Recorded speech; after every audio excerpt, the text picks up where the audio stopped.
Hello and welcome back to Ready Steady Play, where it's time for a second attempt at Soul Raiders.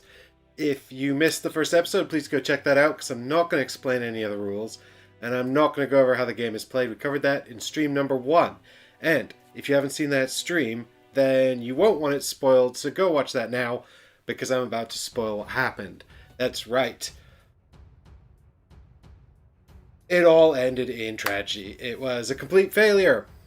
And so we have to try again. So our Soul Raiders have reconvened, having woken up, realized their failure was all a dream, and they're ready to go on a brand new adventure, which has never happened before and can only end with success.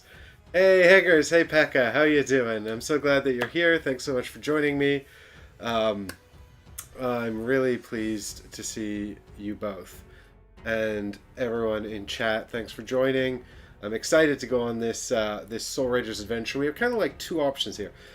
I've got a lot of glare on my face. I've been trying to work out how to reduce the glare a bit here, but it's a work in progress. In any case, we're all set up with the game here.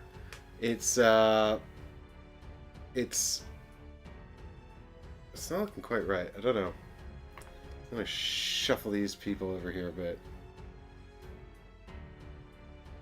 Hopefully that looks a little better, but yeah, we're all set up. We're ready to go back on this adventure again. So I will do the intro and everything in just a minute. I'll just give anyone who's missed the notification a chance to see the stream has gone live. Pekka, it is much cooler today, so that's good. It's much cooler and more reasonable to be in front of the lights. It's going to be stormy this weekend, but yeah, I've had a rather bad day actually, so I'm hoping this adventure is going to go well, and we're going to have a nice time. So, karma, it all comes full circle, right? We're due some good luck here, I think. So let's see how the adventure goes. I've forgotten everything that happened in the last stream, so that's going to be good. And of course, I will have learned nothing. And actually, that is something I sort of wanted to discuss with you guys. Because do you want to see us try to just sort of repeat what we did last time and do better? Or shall we sort of make some different choices? Of course, if we make different choices, then we may not be able to benefit fully from the knowledge we gained in the last stream. On the other hand, if we just repeat that stuff, it's going to be quite a mechanical exercise, I fear. So we've got options to think about. Yeah, it's such a bummer. Do you know what happened? I was moving stuff around the new studio, and I stumbled, and I fell over onto my electric guitar, and I broke it, and I'm so upset. So, it's just such a bummer, man. I'm gonna have to figure out how to get that fixed. I just hope that I can get that fixed. I'm so bummed out. So anyway, let's not talk about that. Let's talk about wonderful, fun adventures. At least I wasn't injured, so I suppose there's that. Yeah, it really sucks. So anyway, there you go. Don't that's why we have nice space. Don't have cables running everywhere. Anyway, we're all ready to go. So let's get this adventure on the road. So, if you all remember. Well, we'll do the introduction story anyway again, but because this is a two-player game of the prototype, we are going to have to achieve two focus. Where's my focus at? Come on, focus. There we go. So we need two stars, of course, one silver and one gold. In order to achieve victory. In the actual rules of the game, it does say that you can win with just a gold star because there is a supplemental victory type, which is a victory tinged with bitterness, which is if you get the gold star but you don't have enough silver stars. However, in this prototype version of the game, of course, we need all the stars because there's no tinged with bitterness and ending. So it's all or nothing just for this version of the game. So we need a silver star and a gold star in order to win. This is known. Alright. Who's ready for story time? I read this story in the last stream, but I will do it again in case you're just joining for this one and you don't know what the deal is. So let's go over here and find the story card. Introduction. Just one more night stands between you and the sanctuary. All around you, your fellow hopefuls suppress tired yawns under the eyes of their watchful masters. You feel your eyelids start to droop. You should try to sleep, but you're too excited about tomorrow. Tomorrow, the Soul Raider Rite. Soul Raider. Such a deceptively simple name for everything you will become. The fights you will be called on to lead. All of the magical power you will wield. Those who prowl behind the fragile threshold of the veil know this name well. When these fragmented souls rend the veil to sow despair among the living, the world remembers it. You are sworn protectors of this world. Even the most inexperienced among you bear the mark of your battle against the Wraiths. With each victory, a few more of these accursed spirits are freed from their eternal torment. One suddenly appears the second you feel yourself finally drifting off, an ephemeral shadow near the edge of the forest. Something seethes within you, pulling you back from the brink of sleep. In the blink of an eye, you're on your feet, preternaturally alert. Is it your adrenaline? The wraith shoots you a challenging look before disappearing into the trees. You feel the weight of your sword in your hand, though you don't recall having drawn it. You set off in pursuit of the creature with bounding strides, but something is amiss. The feeling grows with each step you take. The wraith you are chasing should be fleeing more quickly. He should be hungry for prey, villages to haunt. He shouldn't be drawing you deeper into this forgotten wood. This forest, have you been here before? You don't think so, and yet the fatigue from your hunt must be slowing you down. The thick trees finally give way, opening onto a crumbling fortress perched on the edge of an abyss. Cautiously, you approach the trees overlooking the ruin. That's when you see them. Creatures that have no business leaving the pages of children's fairy tales are wandering freely behind the fortress's walls. Yes, those are goblins you see. But you're no child. You're soon to be a soul raider. You wait for the right moment to move closer. And this is our first choice of the game, of course, and it looks like my camera crashed while I was reading that.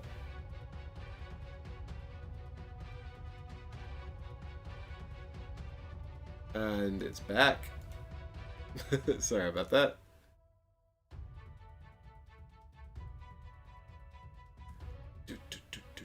So we're faced with our... Oh, hello. We're faced with our first choice of this particular scenario here. So we can either climb into the deserted main courtyard or go around the fortress to get a closer look at the creatures lurking there. And we should choose a hero to be the leader here, and we should also draw 4 cards for each of our characters. So let's do that now. So we can get our cards out here. Ah, teleportation portal. Okay. Come on.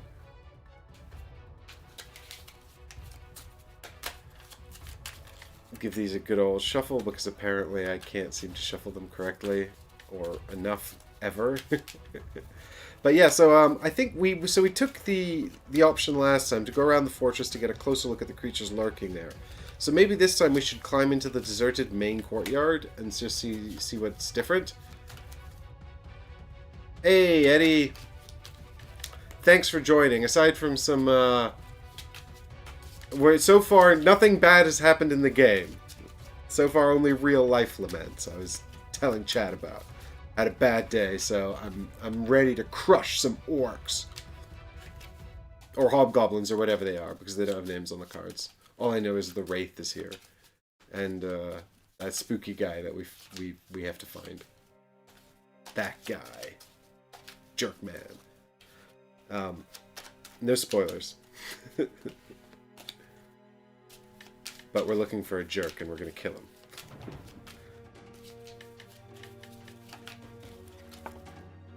So, any opinions in chat on whether we go into the deserted courtyard here? Or repeat the same option we took? Oh, come on. What is... No, I suppose... That's fine. I'm going to give these ones a good shuffle too.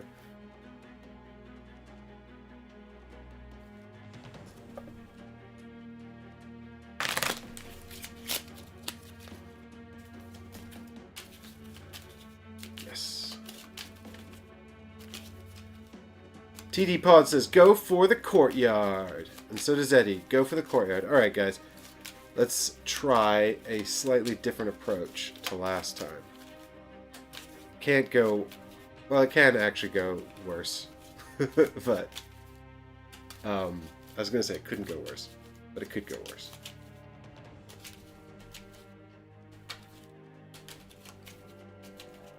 Alright. Itch.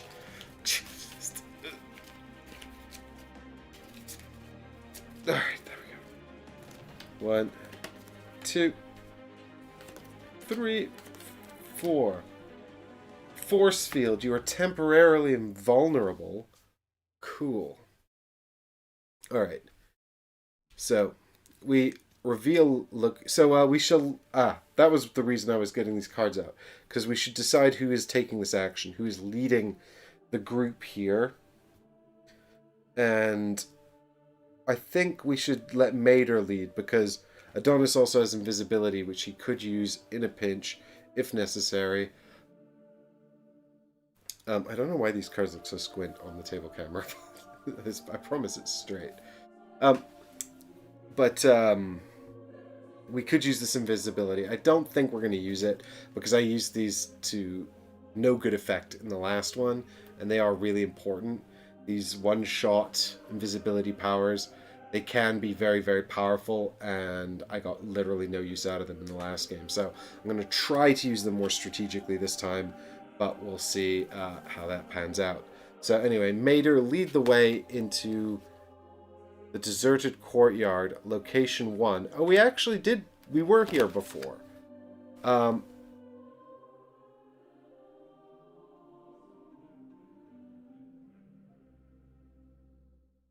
So this is, yeah, we should have remembered actually which location this was.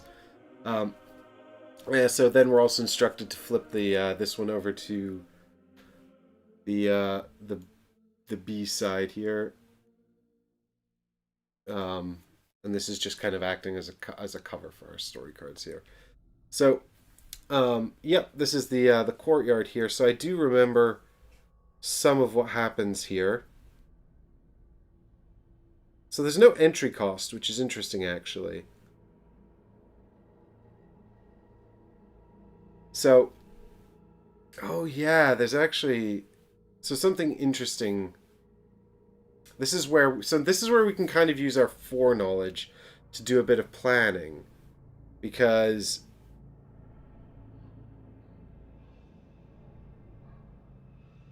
I'm trying to remember where location 9 and location 7 were. I don't know if we ever actually went to location 7. But I remember that, so we can take a quick glance through the door here, which reveals some monsters hiding in the next room. And what's particularly interesting is that we know that we can get, that would actually, we know from our previous attempts here that would actually get us a little bit of an advantage if we use our invisibility. Of course, there's always the chance that we'll draw the monster that cancels out the invisibility. I have been burned by that before. But we could also use the invisibility to good effect here to jump in. I don't know if this is a good angle. No, that's not really helpful at all, is it?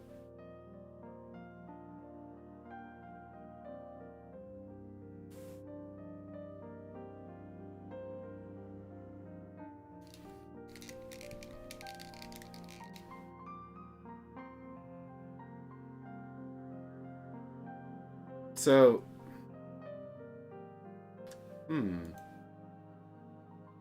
well, pretty much, so one thing I do remember as well is that if we're not careful... No, we need to get this flipped over to the B side, don't we? And we did that by going and exploring Area 9, I think. Didn't we go... No, we came from Area 9 last time. Yeah, we went through Area 2, and then we got to another part of the Citadel where we unlocked the B side of this area.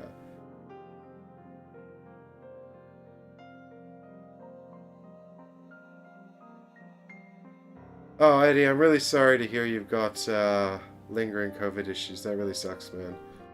Yeah, that's I find that whole thing very scary. So I'm sorry to hear that.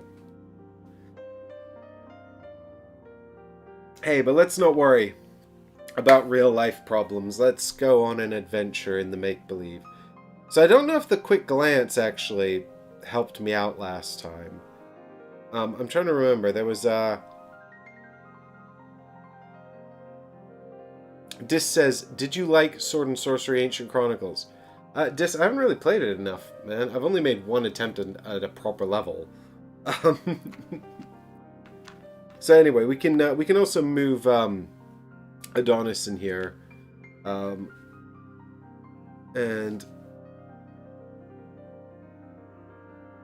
I would like to play more of it, Dis, but I'm not sure how well it. I'm not sure how keen people are to see more of it on the channel. So I'll wait a bit and maybe we'll revisit it, or maybe I'll play it in my own time because I would like to explore more of it.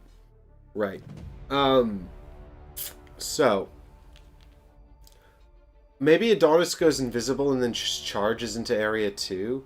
Are we just rushing this thing, using our existing pre-knowledge to try and get an advantage? This says I was just watching it. Well, I appreciate you catching up on it, man. Like, yeah, it's, I think, do you know the rules? Because I feel like the big issue is people who don't know the rules struggle to follow it. Alright, so let's go invisible using our invisibility spell here. This is the exact same mistake I made last time, but I don't really know how to plan this better. In the sense that I actually know what happens in the next room, which is that enemies will appear. But also, do we want to do the perception check?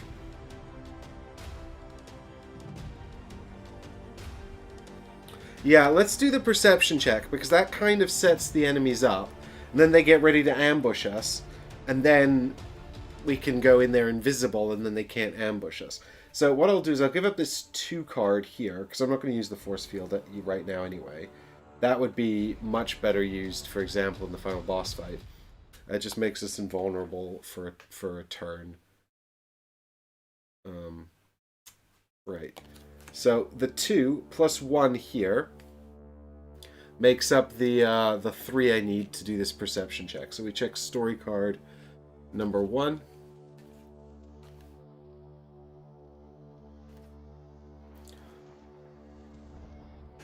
And we demand focus. Yeah, Eddie, well, I don't know. The invisibility thing hasn't really worked out for me, but I mean, again, it's kind of just like, I don't know how you can really... Because the thing is, like, the invisibility gets us around the entrance cost in the next room, but part of the entrance cost is also the appearance of monsters. You hear 2 high-pitched voices arguing about something, followed by the sound of a struggle. The thief seems to have noticed your presence because he bounds out of your line of sight. You made a hasty retreat and plan your next move. So this card goes over here to Maida, who hangs on to that. I guess I'll put it here because I'm kind of short of space. And right, so I've used the invisibility card, so this is removed from the game. And Adonis becomes invisible, which is indicated, of course, here by the little invisibility figure we've put out. So now we're like, invisible Adonis, go and check out the room. So he needs 4 movement to get into area 2, as indicated on the thing there. So I've got 2 movement cards. They're both worth 6 in isolation. So, but but this one's worth more if it's not used for movement, because it's got 4 in it. So we'll discard this one to move into area 2.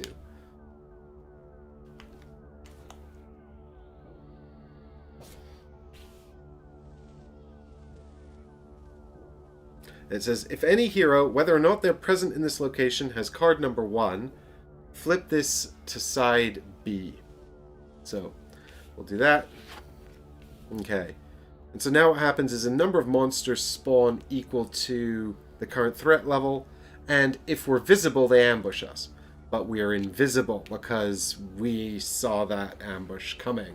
Haha! So now we just have to hope once again that I don't draw the guy that is anti-magic. So we're going to get 2 monsters because threat level 2. Also, bonus points if you recognize what I'm using for the markers on the board over here this time. Alright, so monster number 1. It's Guardian Guy. These are assigned to Adonis because he's the only one there. And it's the anti-magic guy!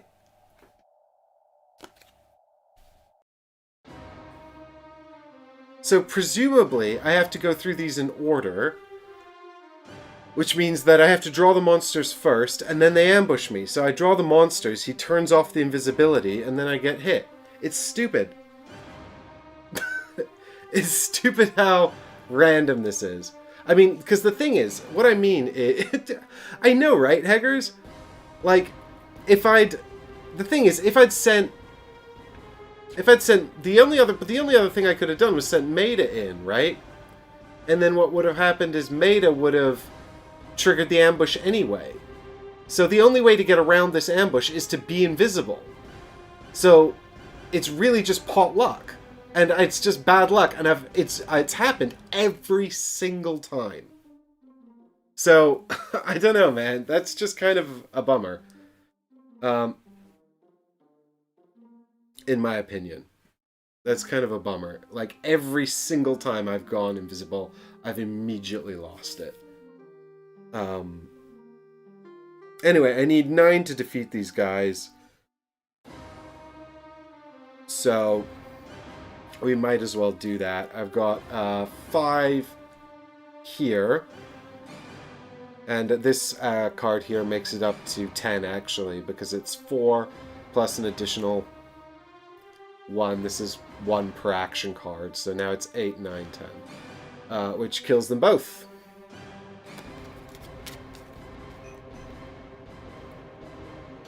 Yeah, they're dead. Adonis gets an experience point, and he's out of cards. So now the question here really is what does Maida finish up doing? Because she's got 2 options here, right?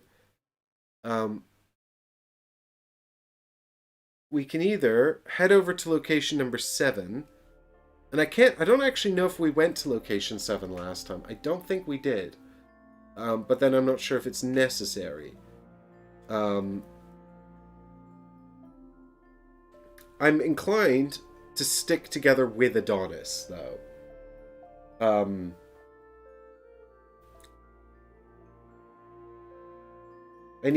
I'll need 4 movement to get in there, so I could actually give up the lightning bolt to get in there, and then I could continue exploring.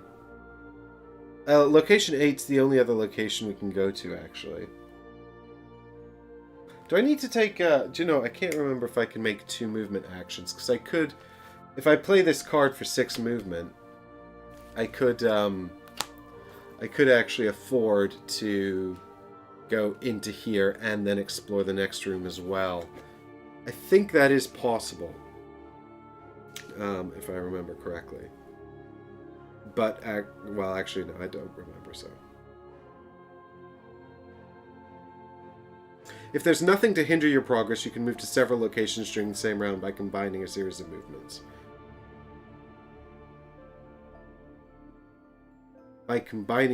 movements. However, one action can not be used to make several movements in a row. Yeah, okay, so I cannot do that. Unfortunately, I'll have to take a movement action here to go into here. And then I'll have to give up another card to move again. which I guess is kind of okay, actually. Um, in the name of expediency, I suppose we should give up a card to move on to the next area, which is going to be Area 8. I mean, I feel like we're just going through the motions here of what we did last time, which is kind of fine because it certainly seems like we're on the right track. So of moving through things more quickly. So I guess we discard the lightning bolt, which is kind of a bummer. Is it better to discard the lightning bolt? It depends entirely on what enemies we draw. If we draw, I'm trying to remember what happens in Area 8. I think we fight enemy. I think we fight a story enemy number 12 actually. So let's give up the lightning bolt to move into Area 8, and then we'll see what happens when this enemy comes out because I don't think we saw him last time.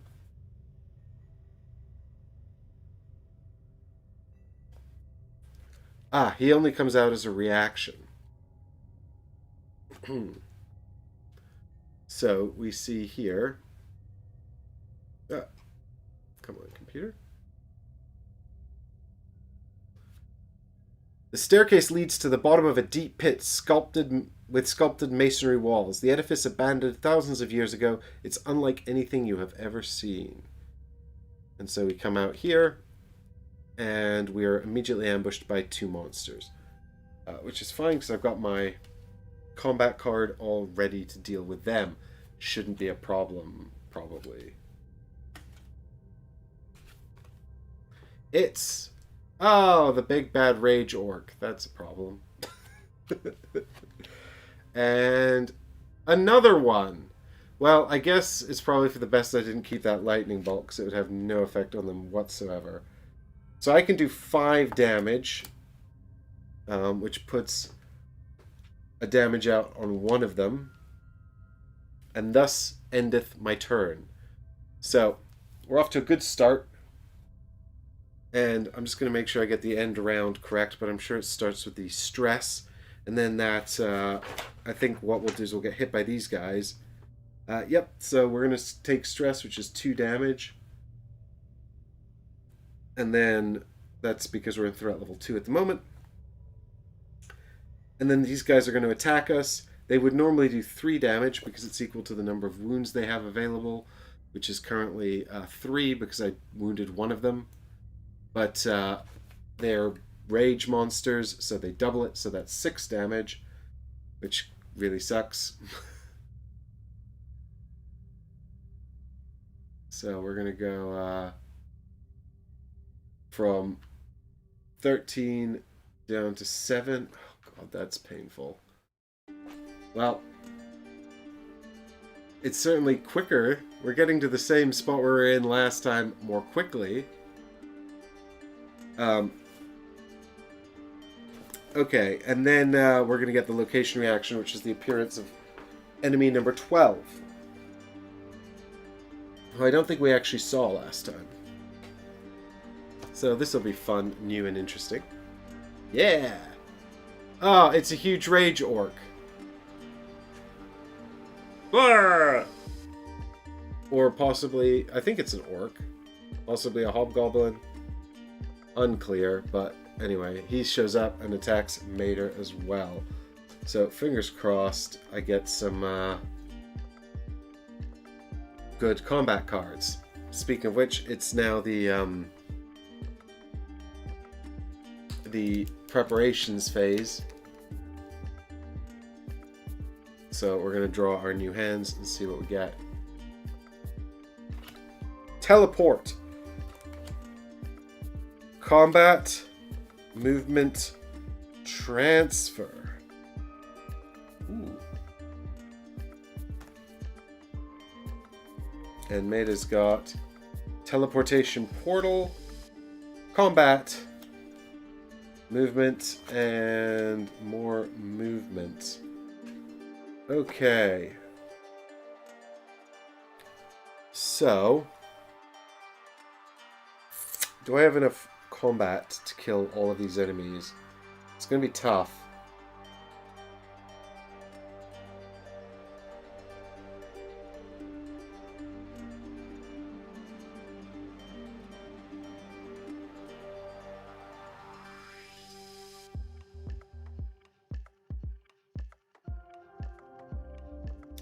So what I don't want to do is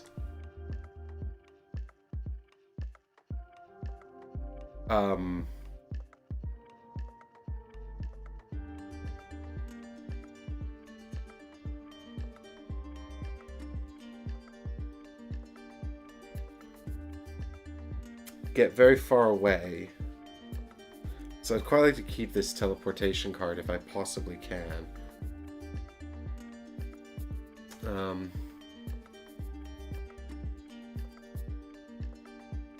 Yeah, Adonis has not drawn a super good set of combat cards here.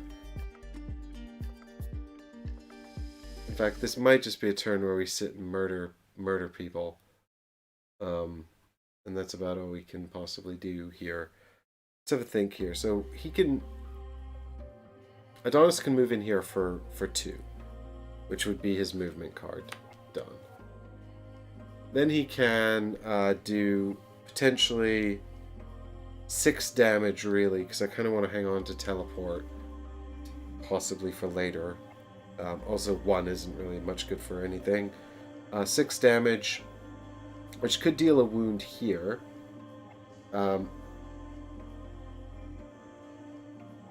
If I use all of these for combat, I do 6, 13, 17. Is that enough? 9. Well, it's enough to... We could kill everyone and leave 1 orc on 4 health. Which isn't too bad, actually. So, maybe let's do that.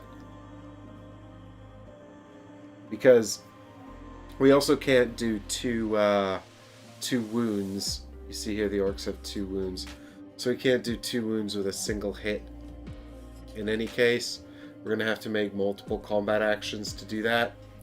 So I think I'm going to give up all of Mater's cards here to do all of the damage for a total of 17, because we've got 11 here with the 2 4s and the 3. That's 11. And we've got 6 here because it's 3 plus 3. So that's 17, which enables us to cover up this 4, killing that orc and leaving us with 13. We cover up this 5, leaving us with 8, and we cover up this 8 here. So Mater has successfully killed this orc and gets 1 experience point. Good job, Mater. Alright, and then Adonis will spend this one. And he moves into the room here. And then we spend these 2 cards here. This one gives us 5, plus 1 is 6, which enables us to kill this big nasty guy here. So he's dead. Removed from the game. 2 experience points for Adonis. And we'll read story 14. Dun dun dun dun dun dun dun. Dun dun dun. In the heat of battle, you decapitate the monster mid-howl. The echo of his pain reverberates all the way to the bottom of the pit and strikes terror into the creatures that hear it. Reveal event number 2 and play it immediately. 1 alert, and then discard this card. Well, at least we got 1 silver thing. I feel like this outcome is slightly better than what happened last time. I can't remember if... Is this the card I revealed last time, or is this another one? All enemies lose the priority target ability. Oh, that's great. This is way better than the one from last time. Yeah, last time I must have had card number 1 and it sucked. Alright, and then the alert level goes up 1.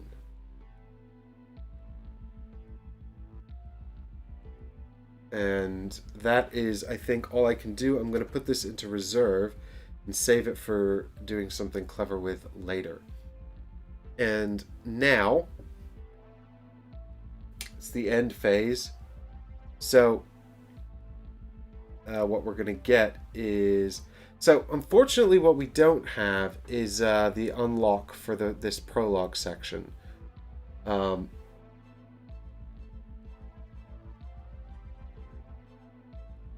I was kind of hoping that killing that orc would unlock this area here. So I might still have to go and do this part, which we did in the last playthrough anyway.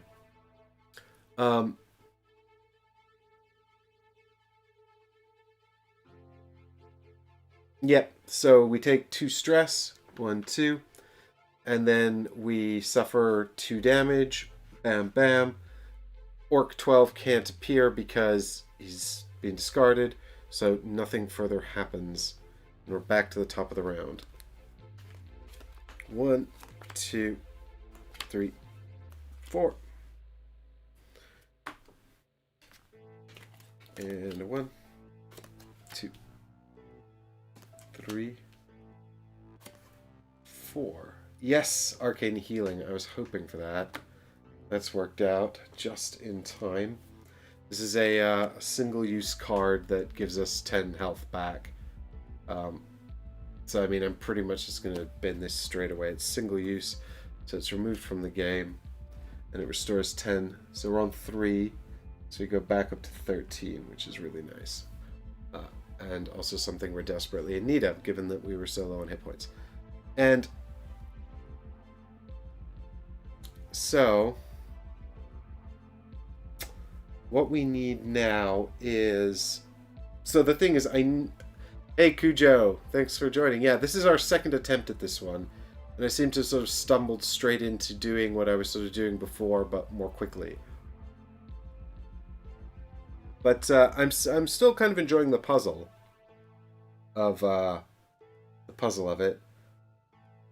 So if I remember if I remember correctly, when I investigate this, we're going to get a bunch of enemies appearing, and everything's going to kind of become worse.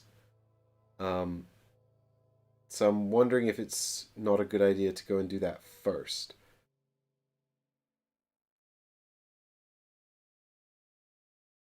Well, they're very they have said on the, so this is on Kickstarter right now, this game. This is a prototype.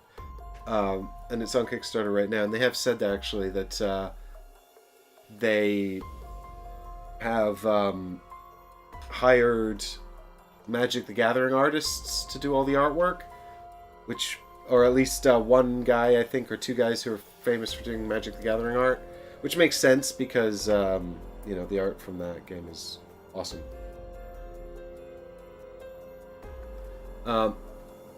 Yeah, so I think if we're going to trigger this, and I think this is the way to go, because I can't remember, I don't know, there might be other ways of unlocking part B over here, but this is the way I know to do it. So we should probably just do that. Yeah, so I think it spawns enemies, so we should probably do it first. Then they'll come out, they'll join this guy, and we can kill them all together, rather than me spending a combat card on him and then having leftover damage that I can't use. So, you may have also noticed that I've got a card in reserve, and I drew up to 4 here. That's just because I did that slightly incorrectly last time. The way it works is that if you have a card in reserve, you draw 4, and then you can discard a card to take the card out of reserve if you want to. I don't want to right now, though. I'm going to hang on to teleport, I think. What I'd like to do is to, when I'm ready, teleport Adonis back to here and create a portal so we can get from here to here more easily. I think. We shall see. But I think keeping teleport in reserve is actually really a good idea, because now it's there for when I need it. I might put teleportation portal up there as well, actually. I think it's a good idea to, because you can take these out of reserve when you want them. It's a good idea to put these situational cards up there. Like what I should have done really was put invisibility up there, but as I described, I think it was the right choice to play it then, and it was just god awful bad luck again. So, in any case, Mater has the option of fleeing from this orc, down here. So what I will do, because I don't have enough movement with Adonis to do this, I'll give up these 2 for 13 movement. She needs 10 to go down here. Well, 11 because she's in combat with 1 enemy. So technically I'm fleeing, but we know that's actually not going to happen because we know what event 13 is.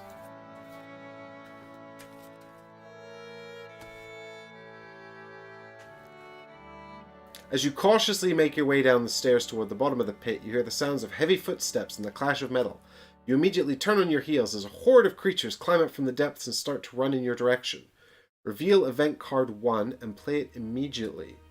Then gain 2 experience points and flip card 8 over to the B side.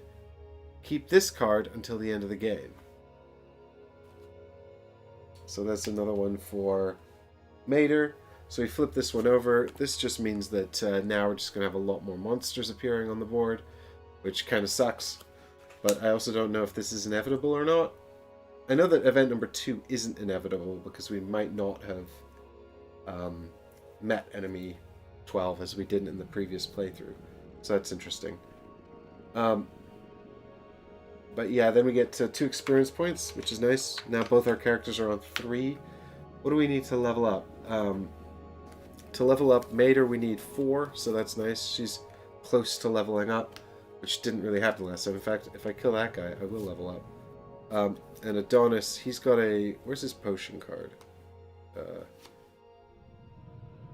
This one's the potion card.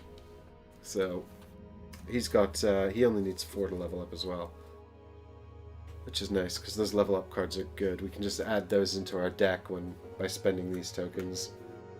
So, I thought that actually spawned enemies. Oh yeah, it does cause me to flip this, which probably spawns enemies.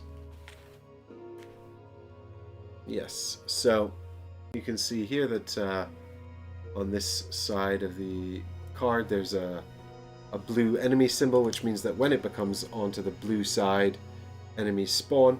In this case 2, because we're still on the threat level 2 over here.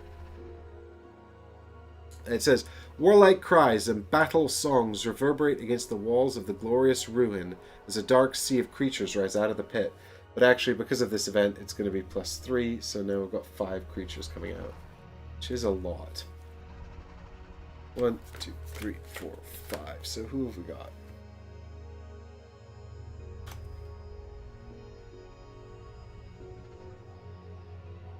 We've got the Wraith, spooky blue Wraith guy. So we can decide who we want to assign these to in just a moment. We got Guardian Orc. We've got another spooky blue Wraith. See, this is where I need to be invisible. I have such bad luck. That is a cheapo goblin. I have such bad luck with these. Well, there's the anti-magic dude, so I guess he did show up in the end anyway.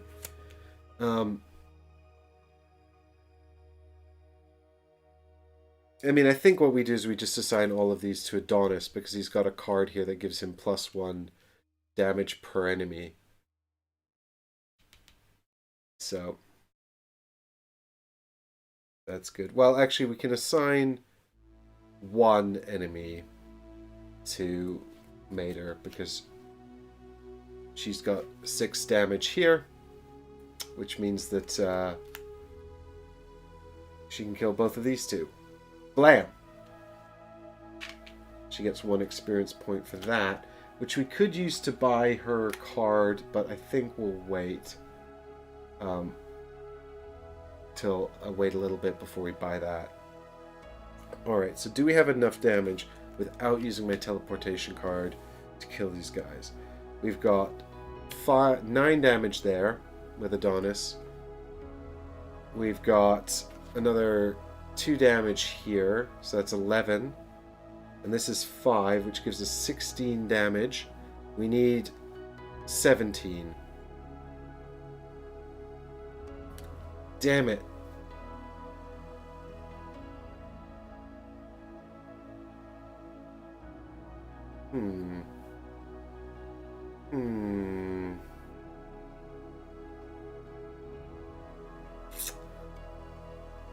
Huh. Well, I don't know if it's worth putting this teleportation card in and just killing them all.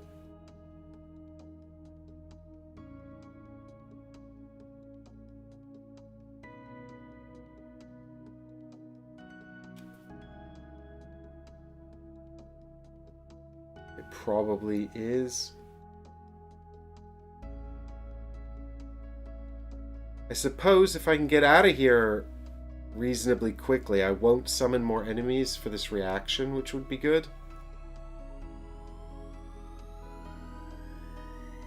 I need 5 movement, though. That's a shame.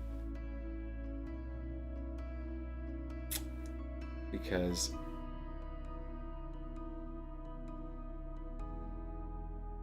yeah, maybe I just let one of these enemies hit me and keep my teleportation card and put it into reserve. So let's do that. Let's we're trying to be more strategic here.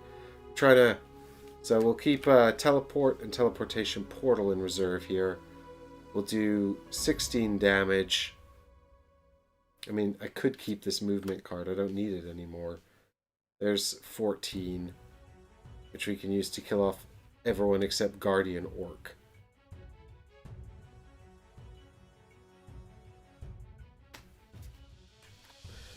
I suppose then I could actually buy that card and kill Guardian Orc with it and save myself 1 point of damage.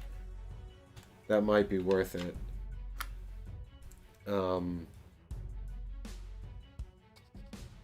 That's a good one, though. That's a really good one. So, I think we'll take the 1 damage. I've got 1 card left. I don't think I can do anything useful with it, though. So... we'll just discard that for now. I don't need to save that one, I don't think. I think saving up the spells is the way to go for when they become pertinent. So, it's the end of the round. We'll take 2 points of stress. 1, 2. We'll take 1 damage from the orc. We're going to get another 3 enemies showing up from the reaction symbol here. 1, 2, 3. Please be very gentle. So, we've got another anti-magic dude. We've got another Wraith guy, blue monster guy, and another Guardian Orc guy, or Hobgoblin possibly. It's unknowable. There are no way of knowing whether they're orcs or whether they're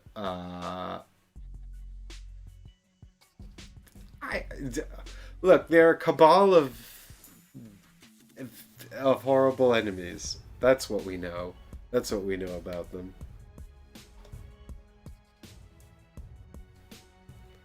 Alright, so back to the top of the round. 4 cards for me.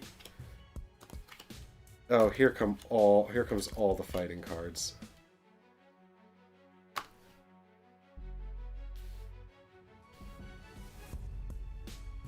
And 4 cards for Maida as well.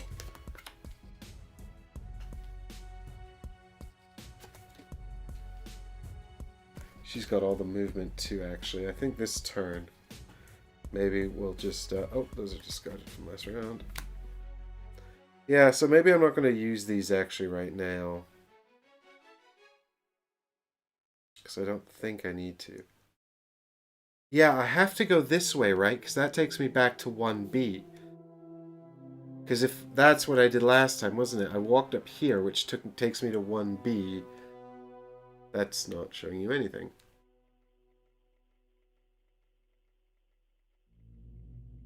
And that's not really clear either. Yeah, what I'm trying to show you is that if I go and walk back the way I came through here, I'll wind up going back to 2 and then back to 1. But if I go up here, it takes me to 1B, which is where I need to go. So I actually need the 8 movement, or else there's no point. So I do think I have enough combat cards to kill everyone here. Now I've got 6 movement there. The lightning bolt could put it up to 9. We need 16 damage to kill all of these guys. I think I've got that here on my own.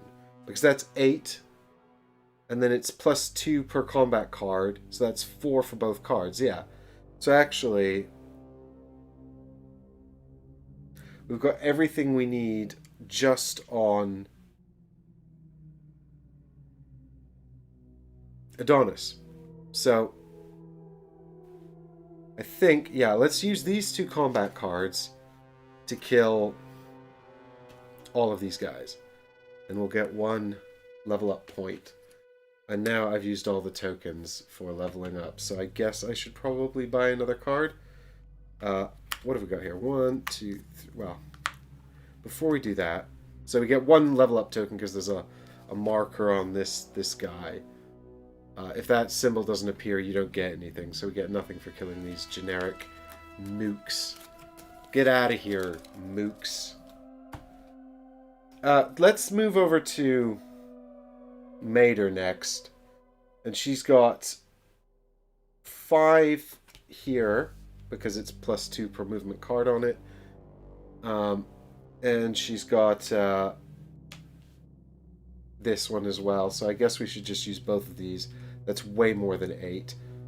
So she can head back to Area B. I've put some enemies in her action card pile, which was foolish. So she moves up here. That's Adonis. Mater moves up here. And she is transported to Area 1B, which is over here.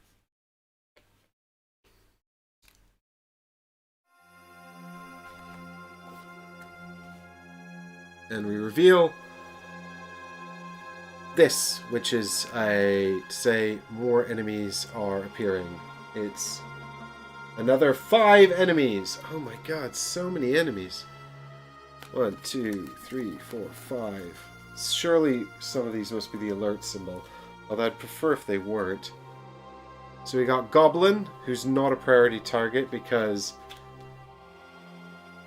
that doesn't exist. Another non-priority target Goblin. Another Hobgoblin?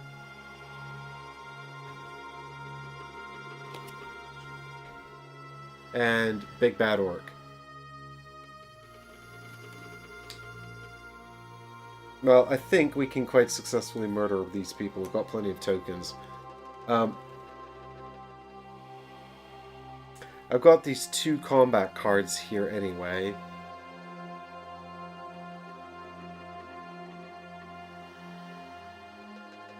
This lightning bolt would be perfect for killing like all of these guys.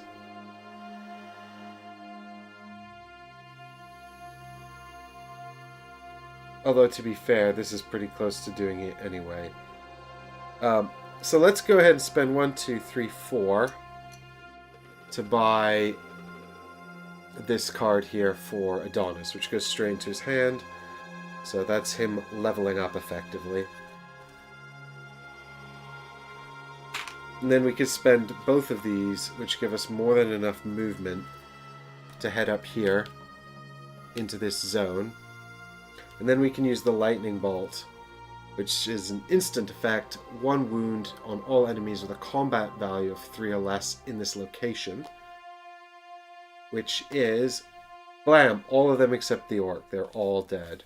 Because they only have 1 wound, because there's just 1 shield. The orc has 2 wounds, hence the 2 shields.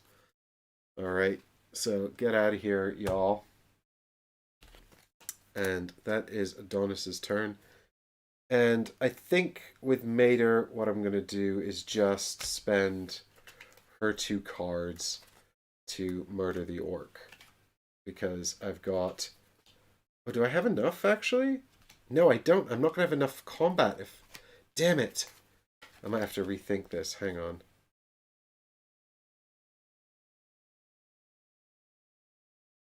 Yeah, because this is now only 4 damage, and I need it to be 5 to kill that orc.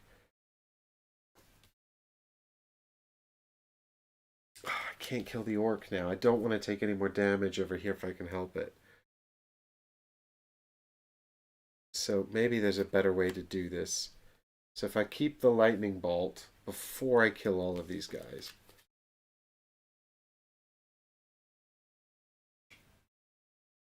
Hang on.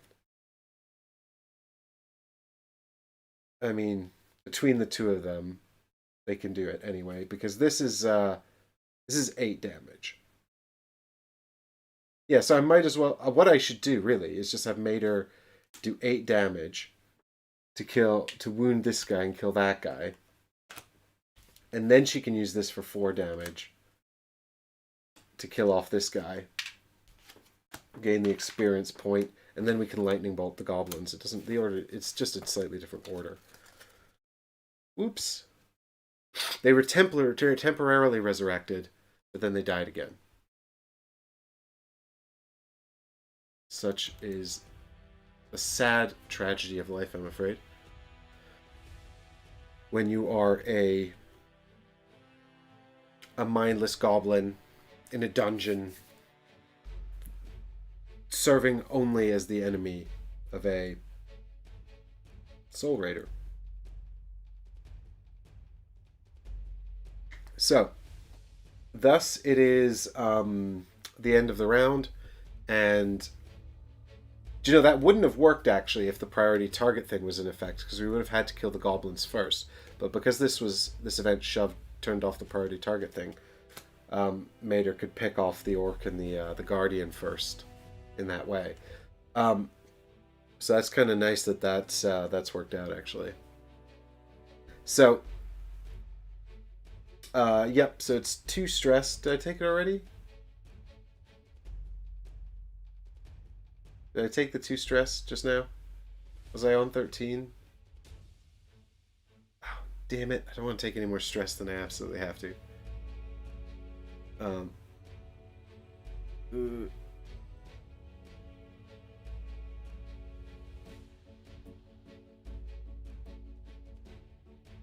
I think that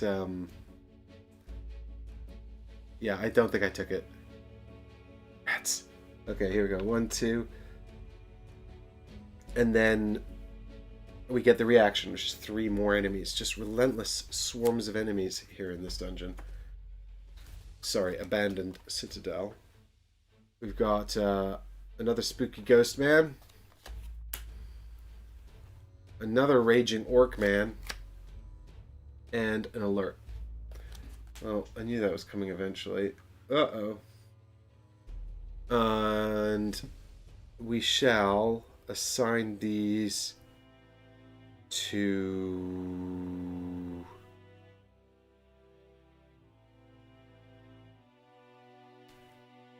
Adonis, because he can teleport to Mater if he needs to and just leave those behind. I mean, there's only 2 of them. It's not like a big deal, but also I don't think I really want to be spending too much time hanging around here if I don't have to.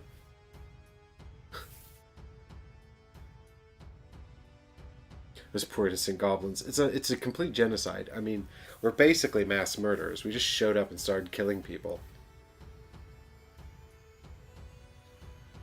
Look at all these creatures living in harmony, and we're like, no, your diversity, it means nothing. You shall all be killed. Alright, back to card draw. 4 for Adonis. Aha! Another teleportation portal. And a lightning bolt as well. And then Mater is going to get 1, 2, 3. Invisibility. Okay, so we want to keep the invisibility. I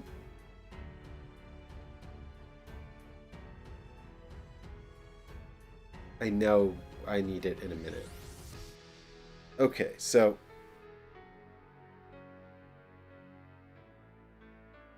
I think what I'll do is I'll discard the movement card to take teleport out of here. And then what I'll do with Mater is I'm almost certainly going to put this up here to reserve it, because I'm not going to use it right now, because I'd like to save it for something else and I don't want to lose it before that can happen. Oh no, but the next area is an ambush. But if I draw a squid man, it won't matter.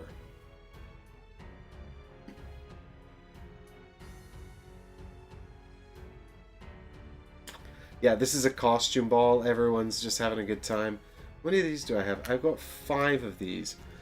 Is there a level 2 card about movement? It is. Oh, but that's going to cost... Yeah, 5. Oh, so I could grab this. I could go invisible and grab this and run through the next area, and then Adonis could teleport to me. That would be great. That would be actually great. The only way it goes wrong is if I draw another Squid Man. I swear to God, it can't happen 4 times, right? I mean, the other times it's happened, I've also drawn into Squid Man, like, on a 2-card draw. It's nuts. It's such bad luck. Whereas I'm going to be drawing 5 now, which is an issue. I'm not going to lie. The odds of me getting a Squid Man are quite high, I think. I don't know how many are in the deck. We've seen 2 or 3 so far. But I also don't like this kind of thing. I don't like this kind of calculation.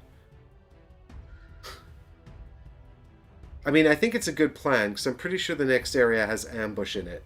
So let's just do it. Let's just use the invisibility and see what happens, you know? There we go. I'm committing to it. I'm using... I mean, it's the right play, even if it goes wrong. I mean, then it was the wrong play, but also... I can't think of better ways to use it anyway. So... Mater goes invisible.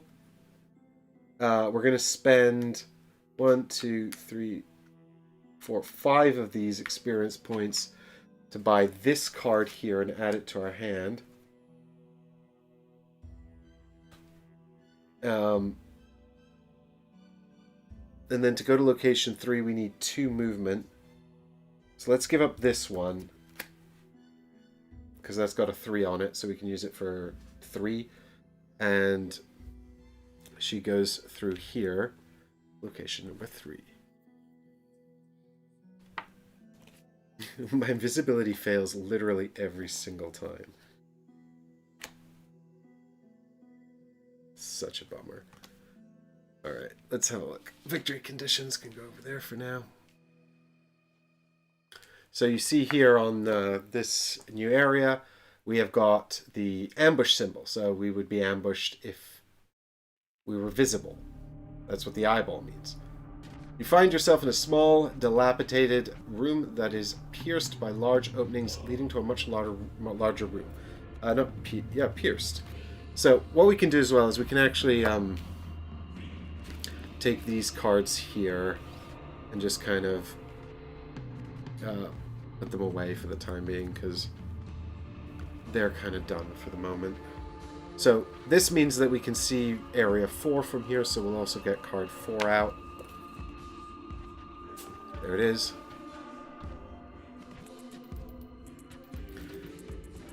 And you can see here on card 4, there's another trigger that's also triggered if you're visible. This room appears to have been renovated recently. The wooden floor cracks underfoot with every step you take. Some ominous wooden flooring there. So, Mater appears in here. We're going to draw 5 enemies. And if I draw the Squid Man, I'm going to be very disappointed.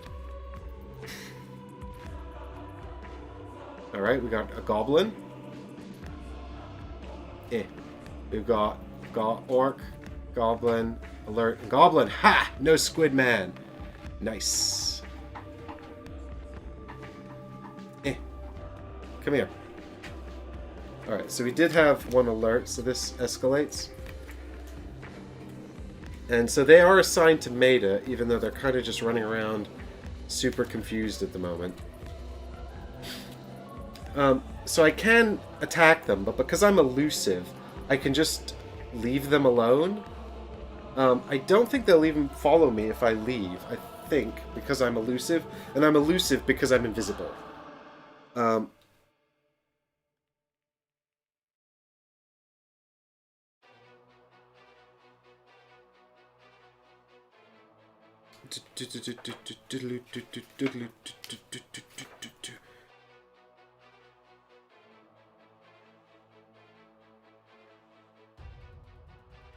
They are never pursued by enemies. Yeah.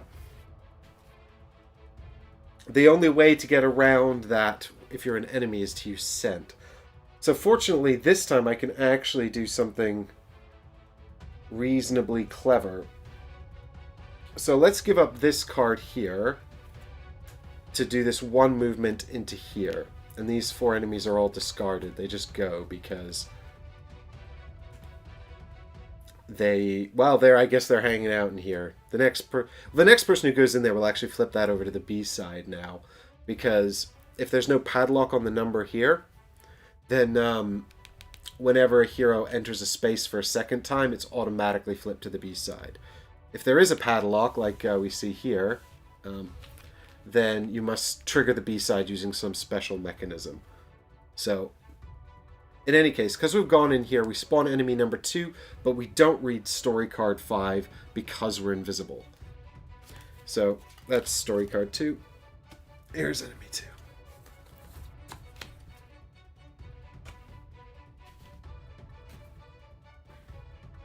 Blam!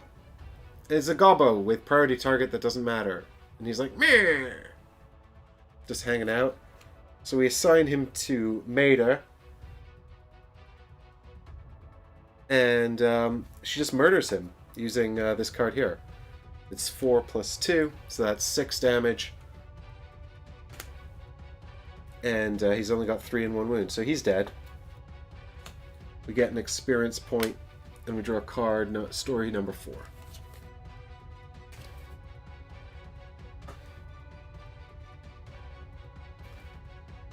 After defeating the goblin, you discover that he was carrying a flask. The label on it indicates that it is an antidote. Discard this potion at any time to clear all the poison tokens from your hero board. Exchangeable. You may give this to another hero who's also at your location. Keep it until it's discarded. Also remove card story 5 from the game. Cool. So I've managed to find myself a magic potion, and I'm running out of places to keep these story cards. And story card 5 is removed from the game. I guess it had something to do with that goblin who's dead now. And I think with my final point here, Maida's going to use this card to go upstairs to Area 6.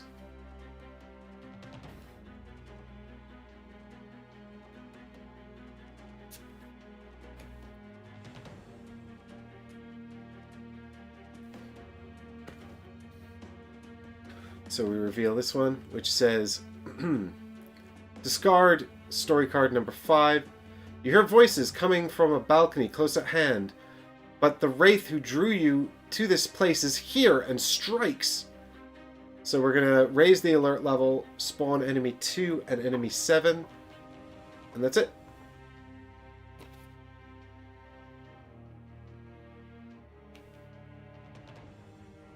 So, bing, we're on the cusp of alert level 3. Enemy 2 appears. Oh, that's story card 2. Whoops. Ignore me. Man, it's because the art on the back of these two is the same. I swear, I'm not an idiot. Enemy 2, who is the goblin, who we've killed. So we don't spawn him, we spawn enemy 7.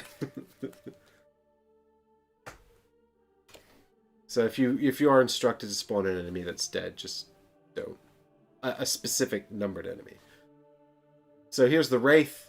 Blah! I do 7 damage, and I have Pursuit. So he appears. Unfortunately, Maida can't hit him, but also she's invisible.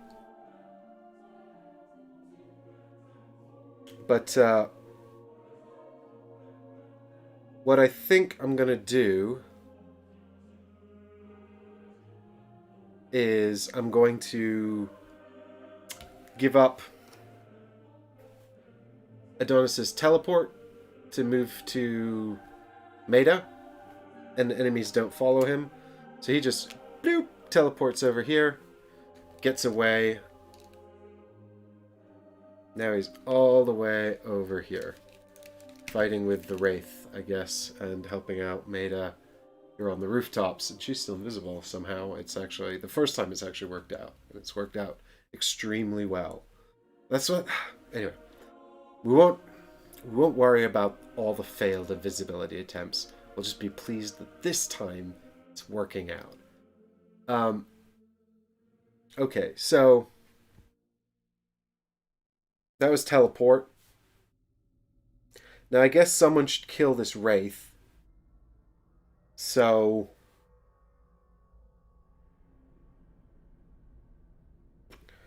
I suppose it should be me. Take a look at the decaying balcony. That's probably useful to do as well. So the Wraith has 7 health. Unfortunately, I can't... I was thinking it might be nice to keep the lightning bolt in case that comes in use. In case that could come in useful, but I can't remember what happened when we looked at the decaying balcony last time. But I do recall that I think it was a useful thing to do.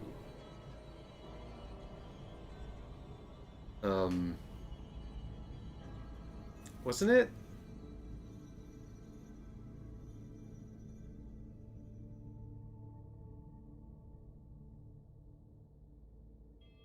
Actually, I'm not sure if it was. Actually, it might have been useless. Actually, it might have been...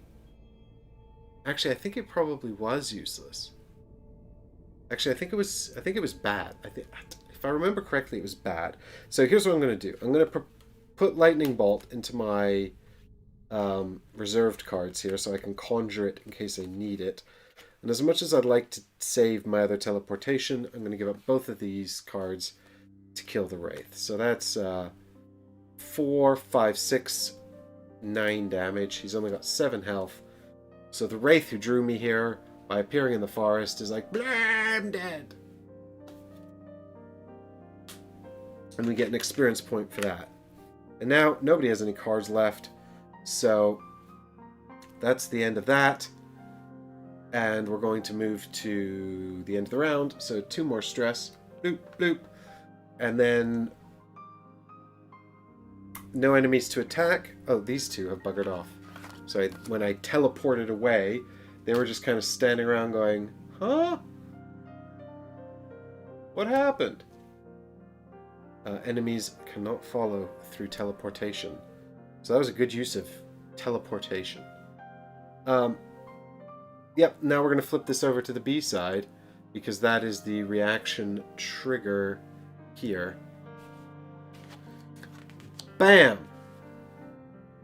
So, if you have 8, draw 9, otherwise draw 10. Oh dear, maybe this was a bad idea. I don't think I saw 10 last time. Uh-oh. Maybe I should have looked. Maybe I will regret this.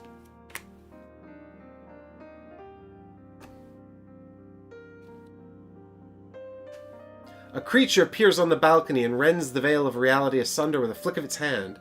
Immediately, a malevolent wraith writhes its way into this world and lunges towards you. A masked man follows it, menacing. You are mine now, and I will crush you. 2 experience points, and spawn enemy 10.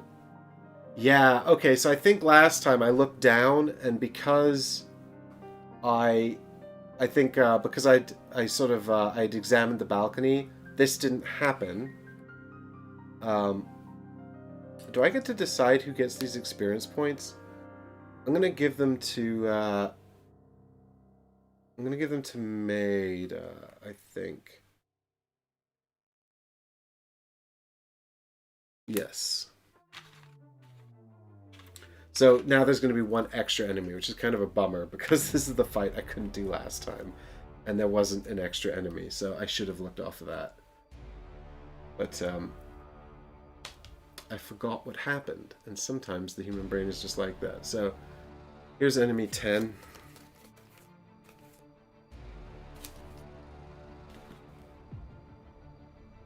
It's a horrible wraith. He's not that bad. I mean, he's not great, but honestly, he's not that bad. So the Wraith appears, and then we also get enemy 8 and 9, and I believe enemy 8 actually shuts down invisibility, which is a real shame, because I was having fun with that for the first time ever. Ah, I'm the horrible masked man. Remember me from last time? He had a whole spiel, actually, last time, which he didn't give this time. Yeah, and here's this guy. All characters lose invisibility, unfortunately, so that's the end of our invisibility hijinks. We never got to invisibly ambush anyone, which makes me sad, but c'est la vie. I'm still feeling a lot better about our odds in this fight than from before. I think we can assign, because it doesn't really matter, let's assign all of the enemies to Adonis. And what I mean when I say it doesn't really matter is that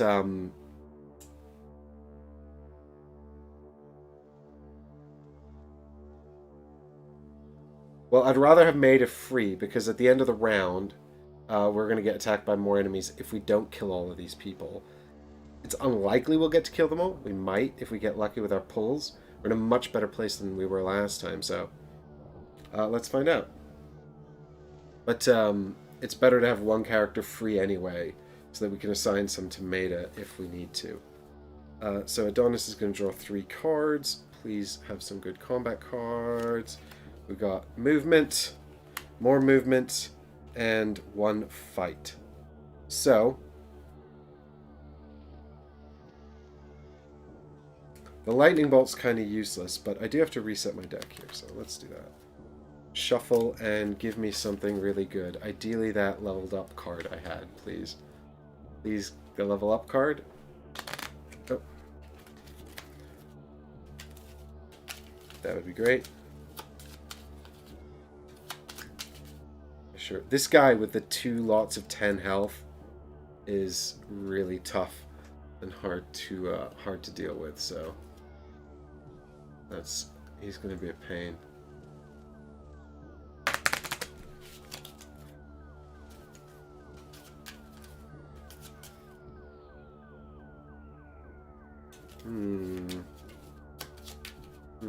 Okay. Well, we've given it a really good shuffle, so I just really like to see my... Oh. This one jumped out. It must be the right card. It's another shitty movement card. Great. Okay. So, on the off chance hordes of enemies show up, I'm not going to get rid of my lightning bolt. I'm going to get rid of this one, though, to take this teleportation portal out, because it's got a 5 on it, which is way better than that terrible movement card. Oh, come on, Maida. Draw well. I really need someone to draw well. Actually, Maida can afford that, can't she? Yes. I forgot that these are cheaper because I bought some already. So I think we're in a really good spot here, actually, to do some murdering.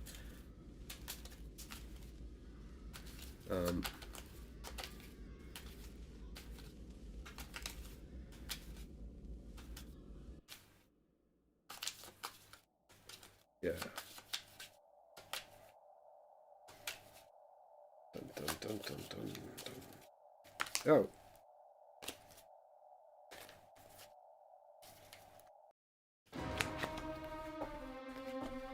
Give these a good shuffle, because otherwise the shuffle police come and arrest you, and then you have to go to prison. And you can't finish the stream. And why am I shuffling this when she's got cards left?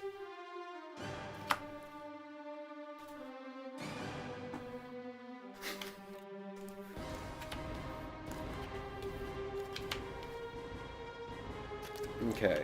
Well, we got some combat cards, which is good.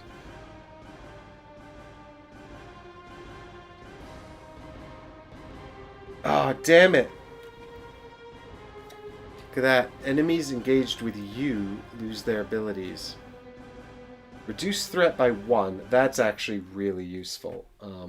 So I might actually use this. Okay, so here's our deal.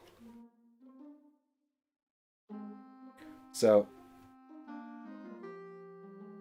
Now let's have a think here. If I use this for the spell to reduce threat by 1, but I've got 3 here, so I can actually buy Weaken, which I think I'll do, because Weaken says all enemies in this location lose 1 point of combat value.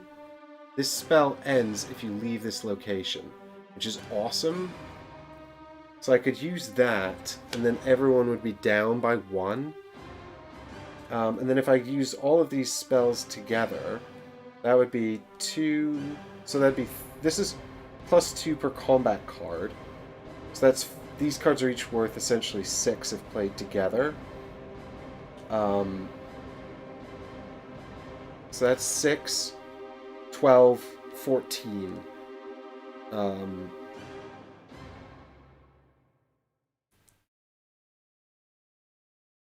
14.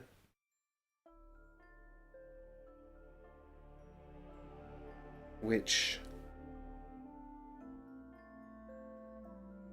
I'm just trying to think if there's a right or... But everyone would be reduced by 1. I mean, the thing is, though, I can't... The bad news is I can't kill either of these two outright with a single combat action. So if I can get up to 14, maybe it's better for our boy Adonis to do some damage first, especially if he can do some extra stuff. Let's think about this intelligently instead of not intelligently. So we've got 8 on this card with Adonis. We've got a 5 here. The rest of his cards are kind of irrelevant, the order in which they're played, because none of them are combat cards, and this doesn't trigger. So if we're going to divide them up into multiple actions, that's fine. It doesn't lose us anything. So we've got 8 and 11.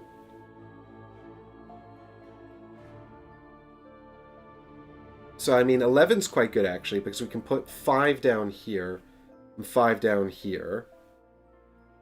Because of Weaken, they would have both lost these. And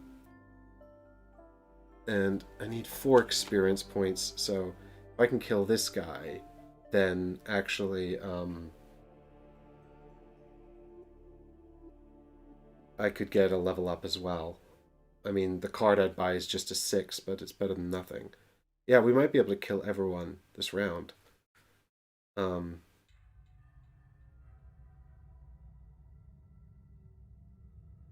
Yeah, let's have a think here. So,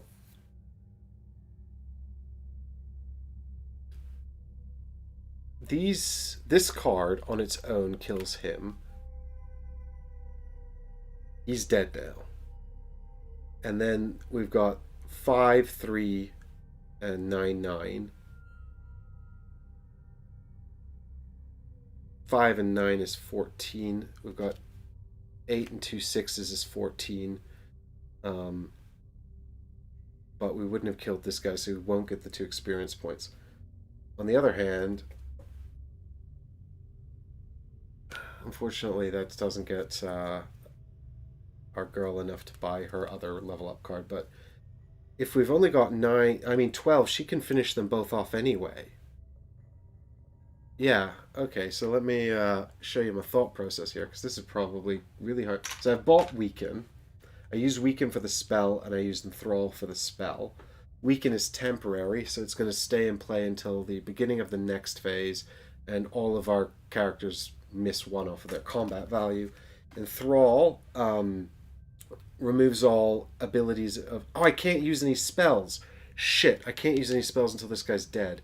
That changes things. Maybe not significantly. Okay, so I've still got these 2, but we're going to have to kill this guy before we can use a single spell. Okay, let's have a think here. We got up to 14 here. Ah, damn, that's annoying.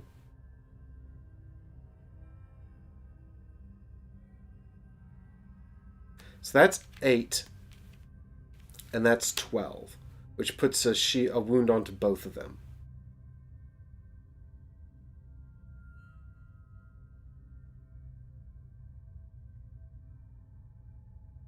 Let's have a look here. What's his next card? His next card is a 6. Ah, That's not enough. By 1, that's not enough. Rats. If I keep... No.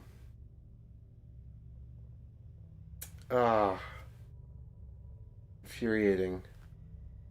Well, I don't need to kill this guy, actually. He's kind of like the least bad of all of mine enemies here. He's like just some guy. This is our priority.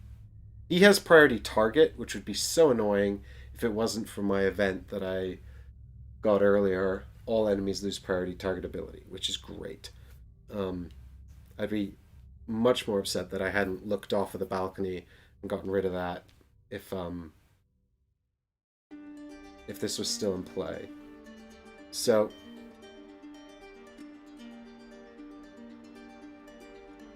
I want to kill this guy with Adonis so we can have one more card.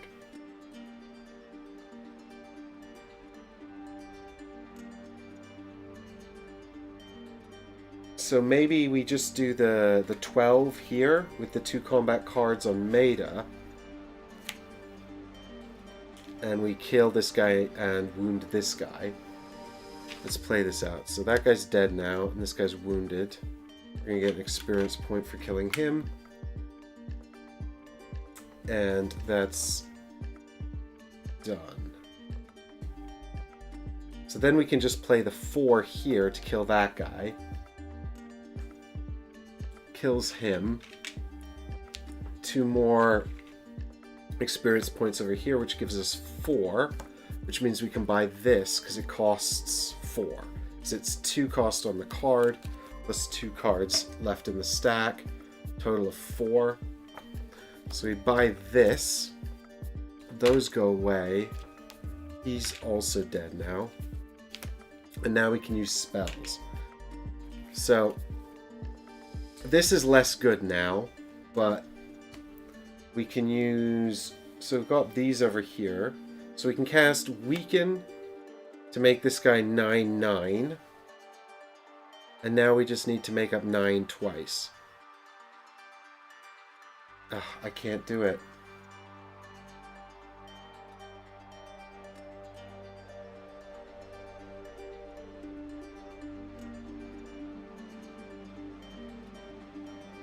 Nope. I can only make more than 9 and then 8.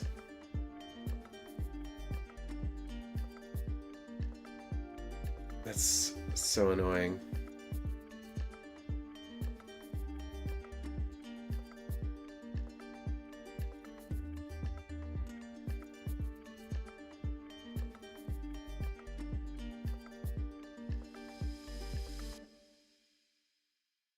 So is it even worth buying this card then?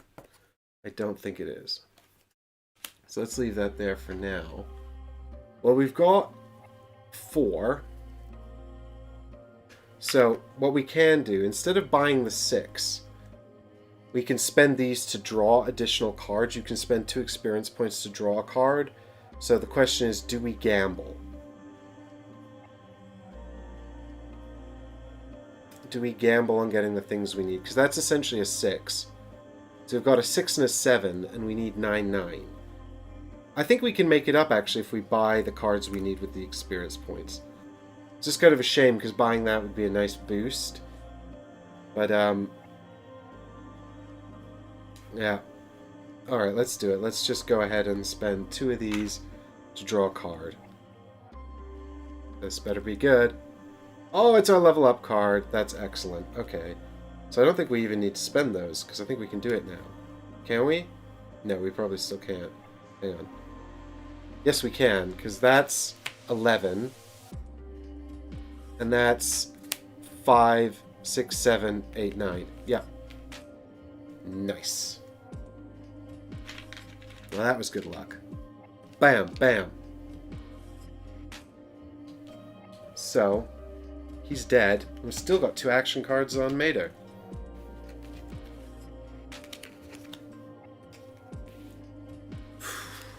Nice. When you come in quick and prepared, things just work out, you know? I guess. now we get the story card, and it's like, please go and find this other part of the castle where my main boss awaits. Your fierce blow shatters the warrior's mask, partly revealing his face, which has no features. His face is as blank as a sheet of parchment. In desperation, he pushes you back and retreats to the balcony before disappearing from view. 2 experience points. Keep this card until the end of the game. Okay, interesting. So, I think, let me just check here, but we're going to go to, I think that's actually the end of the game, because I've achieved the gold star, and I've got 2 silver stars. So let me just have a quick check to see if that triggers game end.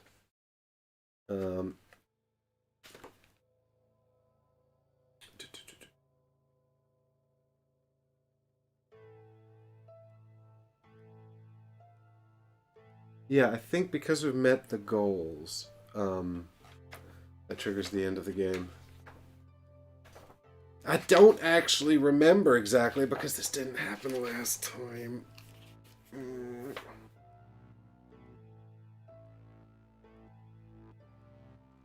Yeah. So the game actually ends at the end of the round. So I mean, that's fine. We can use Enthrall to reduce our threat, because that's a good idea, I think, always. Just discard that card then. And what happens is there's no enemies here, so the alert level doesn't go up. I would spawn 3 enemies. There we go. A goblin and a wraith assigned to Adonis. This goes up by 1. But then we check, we've met the goal conditions, so that's the end of the game. And victory. Hey, Alessandro! Thanks for dropping by. Yeah, take a look. New backdrop. It's the board game shelves. I did it in the end. I'd been putting it off, but... Alright, I just didn't want to look like... I don't know. Someone who put the... Anyway. Oh, you enjoyed the Ankh unboxing? Cool. Yeah, I'm glad you enjoyed it. Yeah, it's I'm excited, man. I'm excited to play that game. I really hope that I get a game in of it soon. I don't know how that's going to happen. I mean, it does have a 2-player, but I don't think it's going to shine at 2. But maybe maybe I'll give it a shot. We'll see. Anyway, I think is it this we flip over? No. What do we flip over when we win the game? I forgot. Oh, there's a victory sheet at the back here. Yeah, exactly, Heggers. And it was all a dream. Alright, let me see if I can redo this on here, because I'm not going to get it all quite in the other box, I don't think.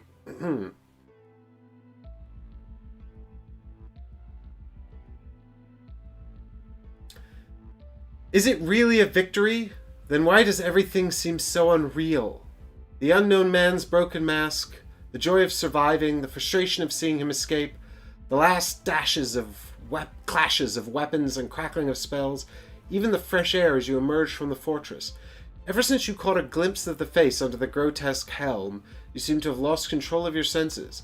Something is drawing you back, murmuring to you, if only it really happened like that. If only it had been you.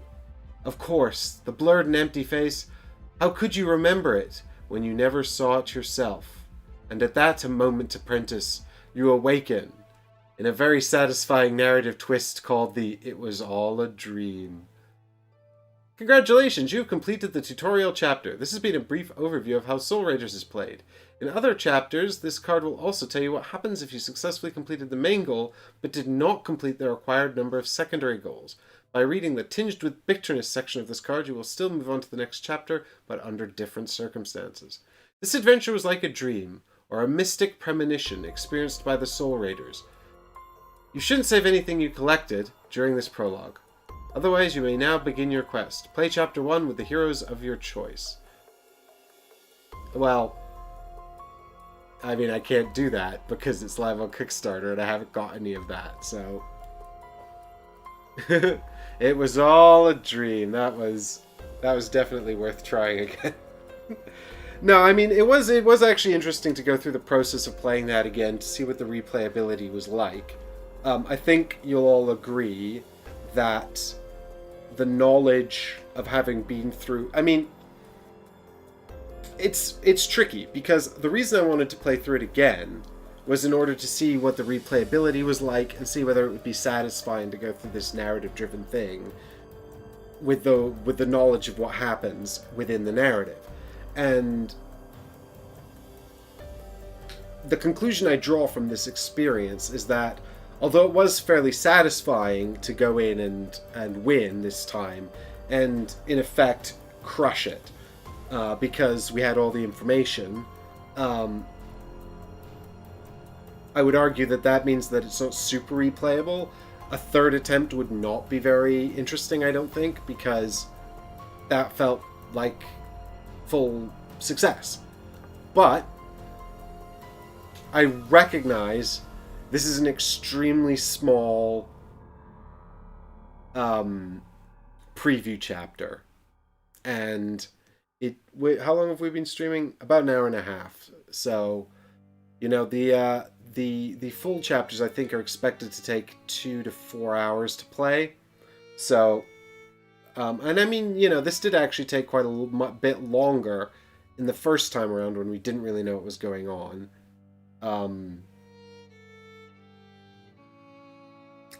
So I don't know. I think the answer is a second run through was not uninteresting. A second run through following failure was not uninteresting. I don't know if a third run through would be interesting. They would have to do something significant. They'd have to have a significant number of different paths through the chapter to make it interesting. Like, you would have to be able to take a significantly different approach. What I did here, which was kind of accidental, because obviously we made a different choice at the beginning, but I kind of realized quite quickly, actually, based on the stuff here on the board, that actually there's not really... Have we been to all the areas in this? I think 7's the only... Yeah, so 7's the only one we've not been to.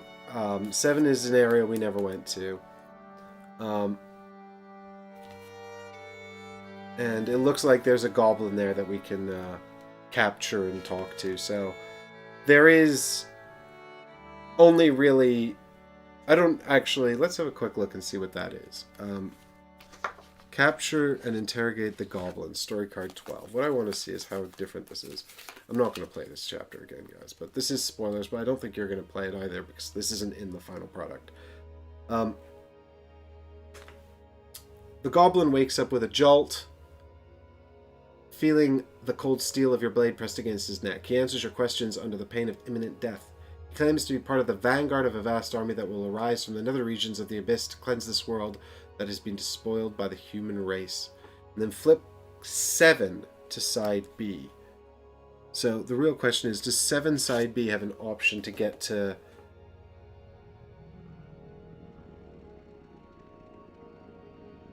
The sense of urgency is almost palpable. You'd better not stay here. So you can get to 1 and to 9 from here. 9 is the area that we went to last time, so... Yeah, so that's actually just flavor text. There's nothing there that changes the route. So I don't think there's actually a way to, I don't think there's actually a way to, get really... I don't think there's an alternate route, really, to get to where we were at, in this prologue. So... And thanks, Haggers, for the good game. Yeah, I did. So I think what I would like to see in the final product is much more distinct paths to the same, or to the outcome, to the victory, or even multiple cards with the golden star, so that you can achieve the golden star that you need as your main objective through multiple paths. It's kind of like what I was talking about when I talked about the story writing, or rather the laziness of the story writing in Journeys in Middle Earth. Um, I think that if it had, I'd like to feel like there's more roots. I'd like the replayability would be immediately increased if the roots are broader and intersecting. And this is only 3 chapters, this game, so I think there's definitely a lot of scope for that. I think it's overall quite a short adventure game. So yeah, so I think that's something I'll be looking for in the information on the Kickstarter. I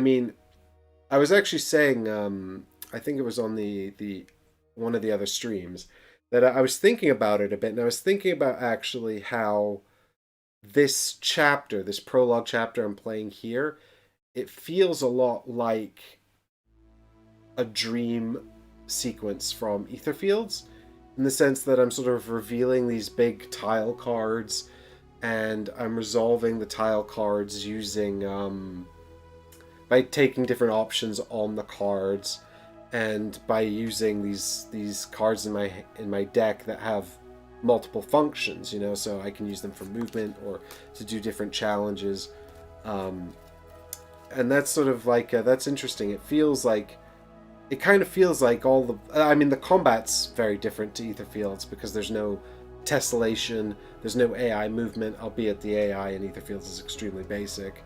It just moves towards the nearest person, basically. Although some of the enemy cards do have behaviors on them. These ones tend to be just defined by these unique symbols up here. There are a lot more of them that will be present in the final game. And that's kind of something else that worries me a little bit, which is that there's going to be all these effects that can trigger in the final game, like the poison and the fractured bones and stuff like that. And I'm worried that, if you start doing badly, it could lead to sort of a cavalcade of disaster. I also kind of felt like once I got to the 2 exhaustion rating here, that the game became almost unwinnable. It's a shame that there's not a way to sort of save cards up, so it's like you don't do anything this turn, and next turn you get to draw extra cards. Obviously, you can reserve specific cards, but when they come back into your hand, you have to discard one to make it up. So, we reached the final boss in the first playthrough with level 2 exhaustion, which means we only draw 2 cards instead of 4. And so, kind of in a way, it almost felt like with 4 cards in hand, it was very easy to defeat the final boss, and we found that with 2 cards in hand, it was impossible. So, hopefully that's something they'll tighten up a little bit in the final product, but just going back to the Etherfields thing, with the exception of the combat being a bit different, it does feel like sort of a lot of the best parts of Etherfield's dream sequence without all the bloat, which is nice. And I like the spells, and I actually got some use out of reserving things and sort of realizing how that was more useful this time around, so that was good. Yeah, I quite like it, and I don't think it's all that dear either, so I think it's probably worth it for... I mean, it's the price of I think the game is the price of a good video game at the basic pledge level. And, I mean, 3 chapters, though, and if they're only 3 or 4 hours long, that's 12 hours of gameplay, which is not a lot. Of course, it is entirely possible that you'll fail and have to repeat it, and it's interesting, actually. I mean, I guess if there are sufficient branching paths to offer replayability so that the repeating of a chapter is not the same every time, it also means that if you're repeating because of a failure, then you're going to have this interesting choice of whether or not you try to recreate what you were doing before more effectively, which is essentially what I did here, or whether you're going to want to explore a new path. I think both are viable options, but if you take the new path, then you run the risk of failing again. I think the balancing will be very important. and it's hard to get a sense of how well balanced it is from this prototype alone. Like I said, I like the exhaustion mechanic, but I'm worried that if you become exhausted too quickly, it will become kind of a foregone conclusion. Because,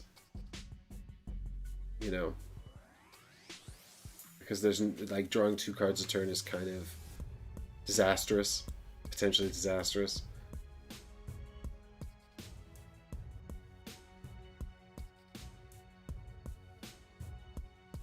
Yeah, Haggers, I think that Eddie says, has this increased or lessened your interest in backing the Kickstarter? I mean, so the thing is, I think that ultimately, this is kind of the kind of game this is the kind of game I really want to like. It's a lot like Journeys in Middle-earth and Etherfields and all those other games. I love adventure games. I like the fantasy setting a lot. I like most settings, really, for adventure games. Space is fine. I love space. I like Etherfield's crazy dream setting. Any sort of adventure game is gonna pique my interest because I just really, really like that. But I don't think there's anything here that necessarily jumps out at me and says, this is the one that you have to get. And in fact, like, to a degree, my final takeaway would be like, if you've got a lot of adventure games like me and you quite like them, and you're also, the idea of a campaign game that's shorter appeals to you, then this might be something for you. If you don't have any adventure games, I don't know why you would back this, because there's so many you can just pick up at retail for probably less money, and you will know whether or not they're good and right for you because they're out and people will have reviewed them. I also don't think that there's a whole lot of Kickstarter exclusive things for this. I haven't really looked at the page all that much, so I don't know for sure. But I think that a lot, because it's story driven, I think that there's all the Kickstarter exclusives are just kind of fancy tokens and little extra miniatures and things like that. They're all aesthetic, they're not gameplay. So I wouldn't be too worried about missing out on that. Like I said, if you're the kind of aficionado that wants the deluxe version of this adventure game because you like adventure games and you already have a ton and you want to go all out and get the fancy deluxe version of this, then it's a no-brainer. But you're going to back this already. You're not going to watch my playthrough and get it, Whereas, but I think that,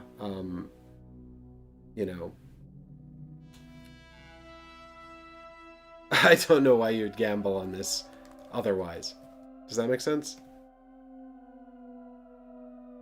Ralph says the price seems high too, so I've not revisited the Kickstarter over the last week. Someone did leave a comment actually on my previous stream and said that the miniatures for the heroes do come in both versions of the game. I think I might have said they only come in the cheap version, the expensive deluxe version. So that was a useful clarification. I just zoomed in here so we can have a look at the little standees that represent the miniatures. They're out of focus. Come on, guys. There we go.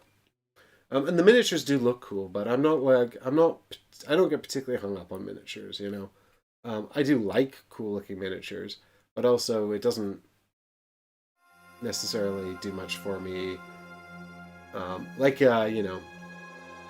the kind of person who gets bothered by the standees in Gloomhaven.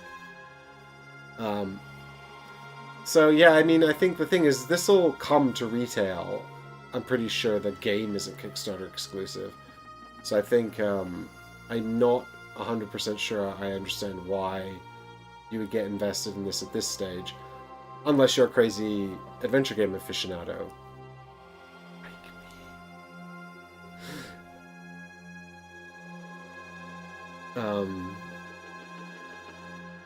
Shall we see if we can bring up the Kickstarter page and just have a quick look at it and make sure I'm not doing anything like stupid? By which I mean there's not some like a whole extra chapter of gameplay or something that I'm now advising you not to get foolishly. Ralph says the standees are perfect for this game. And yeah, I mean, I do agree with that. I think the standees are great, and I don't think that you're going to be able to get them. Because I'm pretty sure they're for the prototype only. That's what I've been told anyway.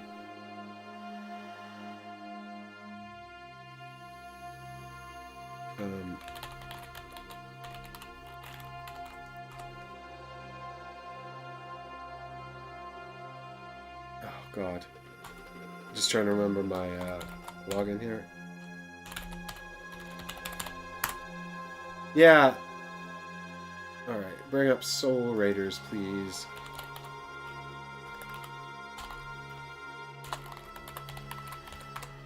And a professional would have had this prepared in advance. Sorry. Alright, let's see if we can find the right thing here. Show you guys what's going on. How about if we come here? Oh, look, it's Arnak. Hello, Arnak.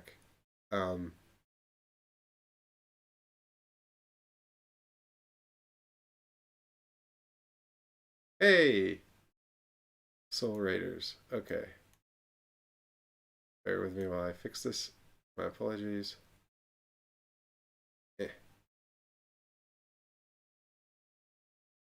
There we go. So here we've got Soul Raiders. I mean, it's already well past its goal. It's only got 2,300 backers, which isn't... it's got 13 days to go, and a lot of backers tend to sign up at the end. So the base pledge is 70 euros, about 60 pounds, shipping not included. And I think that's the thing, like, you're going to pay, you know, another tenner for shipping or something like that. So 70 quid when you could probably get it cheaper at retail. I'm wondering what is... And then the Grimoire edition is 95.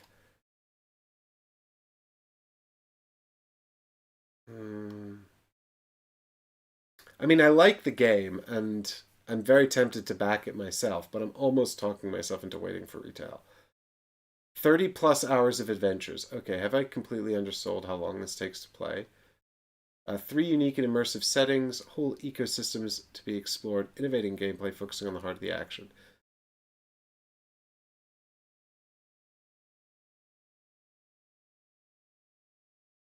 I mean, like I said, I'd rather it be shorter with more paths than longer, because I'm also a little concerned that it's not like... I mean, it does say 800 plus cards. Although that's including everything that's a card, including the locations. So I was going to say, I'm not sure the mechanisms are complex enough to keep you interested. Well, for 30 hours, maybe. I mean, maybe they're just about enough. New chapter module, stretch goal. New chapter module chosen by the backers. So at least they're engaging the backers, so you'll have some say in that if that's something that interests you. But again, I think that's only for the adventure game aficionados that are going to see that and be like, yeah, I want to have a say in how this works.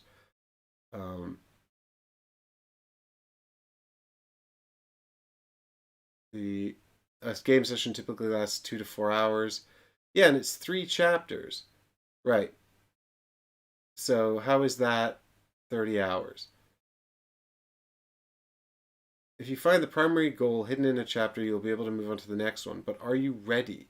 If you ran it for the first time, you probably missed important parts that could help both your comprehension of the story and the power level of your party. You can keep going to see what's next, sure, but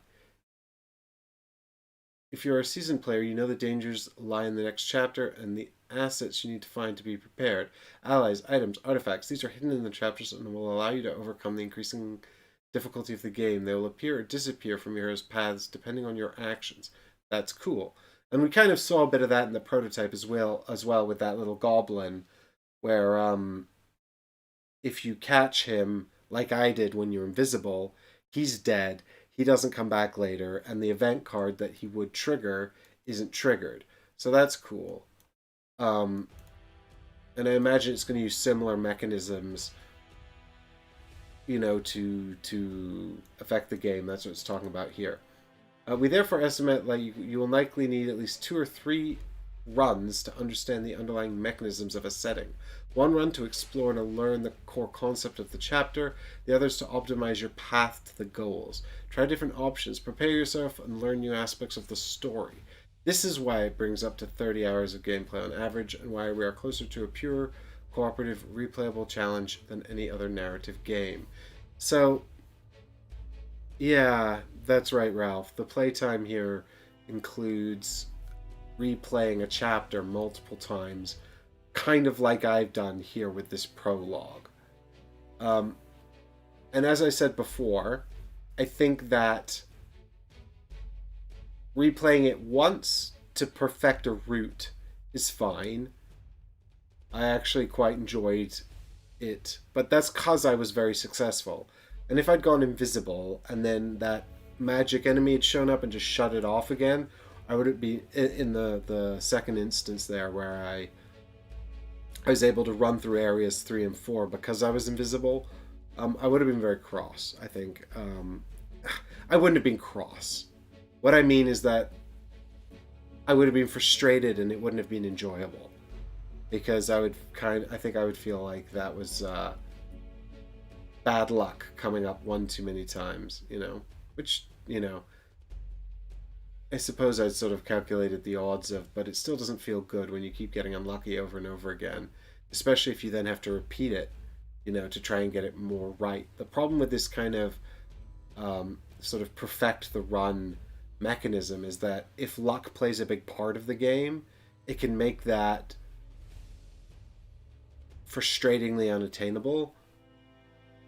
And I don't think luck plays a massive part in this necessarily, but it plays enough of a part where I could see it being a problem.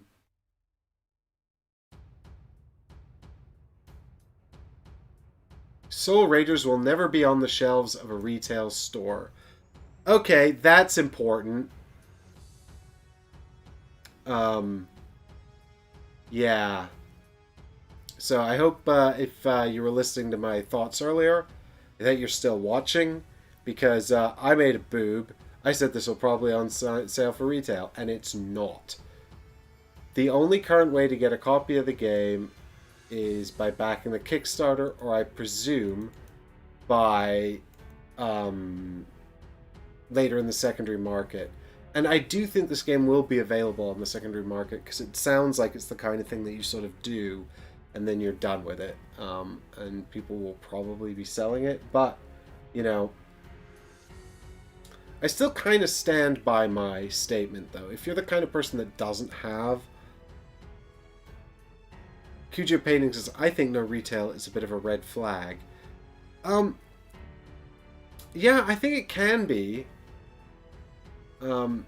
It's definitely a way to sort of... The thing is, it's definitely a way to drum up interest in a Kickstarter campaign. But, I remember Gloomhaven. The first Gloomhaven Kickstarter campaign said, "This is a very ambitious project and we'll never sell it. We'll never be able to sell it at retail. We wouldn't be able to print it without Kickstarter." So, take it with a pinch of salt, But I think I still kind of come back to this sort of point about how, again, I think, ultimately it comes down to how many narrative adventure games you have in your collection, and I still maintain my point, which is that if you've got a whole bunch, you probably want to get involved in this because it's a genre that you like, and unless you've looked at the gameplay that I've been doing and you're like, nah, not interested, I don't see why you wouldn't want to get involved. I mean, it is quite expensive for what it is, I think, but this is a niche that you like, so if it's acceptable to you, why not? Whereas if you don't have any, I don't know why you would make this your first one. You're not going to get it right away. You're not going to get it for another year. And in the meantime, you're going to want to buy other adventure games anyway. And if you pick something up at retail, then you can actually make sure you get something that you like, and that's sort of appropriate for you to start out with, Like Destinies has just come out. That's a narrative adventure game. It's not as complex as this, so it's probably a better entry point, and it's like 35 quid or 30 quid or something. So, I mean, to be fair, it's not cooperative, so it's quite different in that sense. But, um, if or Jaws of the Lion, that's 50 quid, so it's still cheaper than this. It's got easily 30 hours of gameplay in it. It is cooperative, and the mechanisms are certainly very robust. It's less narratively driven, of course. It's more of a puzzle, a mechanical puzzle. But, I mean, I just don't understand. There's just, I wouldn't recommend this as a jumping off point. Basically, that's all. Eddie says, true, but Gloomhaven never said it wouldn't be in retail. Yeah, I mean, I'm not trying to. That was not a slight at Isaac Childress or anything like that. I think when he ran Gloomhaven campaign, he truly believed it wouldn't go to retail, because it was like at the time it was so ambitious, and relatively unprecedented. I mean, what was it, 2014 or 15? He ran that campaign. And like things have evolved so much since then. When Gloomhaven was on Kickstarter, Awaken Realms wasn't a board game company. So it's like things, when you think about how things have developed over time, but that's kind of my point, right? Like, if Soul Raiders, I mean, I guess maybe a better point is actually why not go to retail. It's kind of the same reason. I don't understand necessarily. Like, is it just that it's not a? Why not go to retail with it? Is it just not cost effective to print without pre-orders? Do you have to be the #1 board game on Board Game Geek for 5 years in order to achieve that? Kujo Painting says, Awaken Realms just came out of nowhere. It's such a weird arc to go from a miniature painting studio to a board game creator.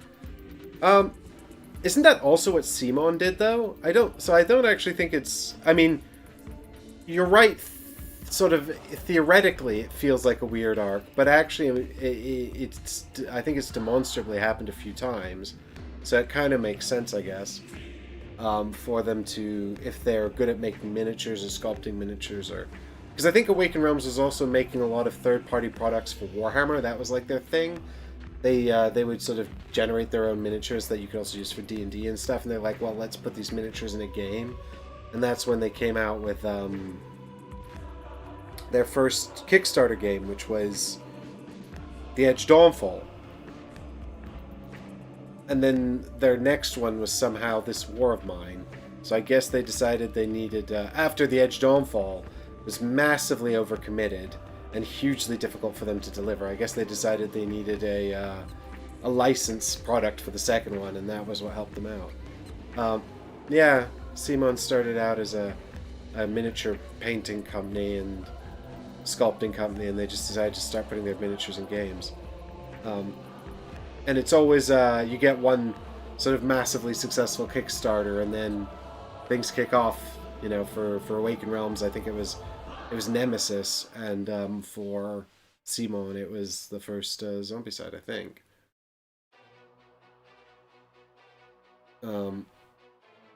Yeah, so I mean, I'll probably back this game. But just because it's so in my wheelhouse. It's what I really enjoy. But I think I've stated my recommendations fairly clearly about all the rest of it. And like I said, I think if you really feel bad about missing out, I reckon there will eventually be copies on the secondary market if it never comes to retail, because people will finish it and then they'll be done with it. Although, I suppose if the collectors are all buying it, maybe they won't sell it on. They'll probably just lend it to you if you know anyone that bought it and they're done with it. I'm sure they'd be happy to lend it to you to play through anyway. You know, so there you go.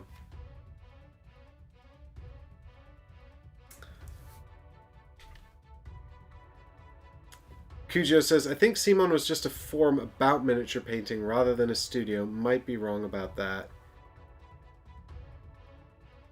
Um, no, I'm pretty sure they had their own sculptors and stuff. Or maybe they just had the connections. Yeah, I mean, I hope that if, this game does start appearing on the secondary market eventually, it's not price gouging, outrageous price gouging prices. But I mean, people will probably try to recoup their expenses, so you'll probably still um, pay the fee, 60, 70 quid for the core basic one and 100 quid, 110 quid for the fancy edition. Yeah. But there you go. That's my thoughts on this one. I think, I mean, if the world of Soul Raiders seems extremely generic fantasy to me. So if there was something more unique about the setting or something like that, I would maybe be able to talk more about that or make a recommendation based on the compelling narrative arcs of the world. But it seems to me that you're powerful warrior wizards and you fight generic fantasy enemies. So I don't think that that's super compelling. I mean, one of the things that I did notice, which was kind of nice, is that they do have this on the hero boards. You've got these little bonus things here, and I noticed that she's got one for talking. So there's an implication here that you will at some point be sort of negotiating and talking to people. So that would be nice. I would like to see that used cleverly to sort of resolve problems and do things. I always prefer when I'm playing like RPG games and stuff like that. I always prefer if I can actually be sort of clever and diplomatically resolve situations without violence to benefit myself. Which a lot of really good RPGs allow for that. The original Black Isle ones had a lot of that. Baldur's Gate, and Icewind Dale, and the one that I always forget the name of that's set in Planescape Torment. But also recently I've been playing through a bit of Divinity 2, which does that really well. So I'd like to see a bit of that in the game. That'd be nice. Ralph, I am considering the On Mars expansion, but I don't know why. Maybe because it's got a solo mode. A cool solo mode. I am peeking out my audio. Sorry, guys, if it's been a bit bad. I'm looking forward to finding out more about Earthborn Rangers. It's a cooperative, customizable card game designed by Andrew Navarro. It's coming to Kickstarter soon. Ah. Soul Rangers looks interesting, but yeah, it'll probably be one I'll get on the secondhand market. Seems reasonable to me, Eddie. Seems reasonable to me. And yeah, there's yeah, I think maybe Chris and I are overdue a Kickstarter commentary, but maybe the next one will have to be actually a UKG thoughts and impressions.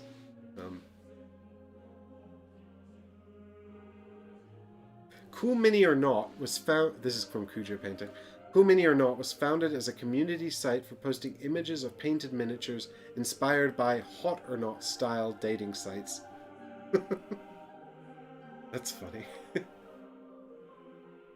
I mean, I'm a much bigger fan of the idea of Cool Mini or Not as a community site than I am by Hot or Not dating sites. I think that's judgy and horrible, but Cool Mini or Not, that's fine.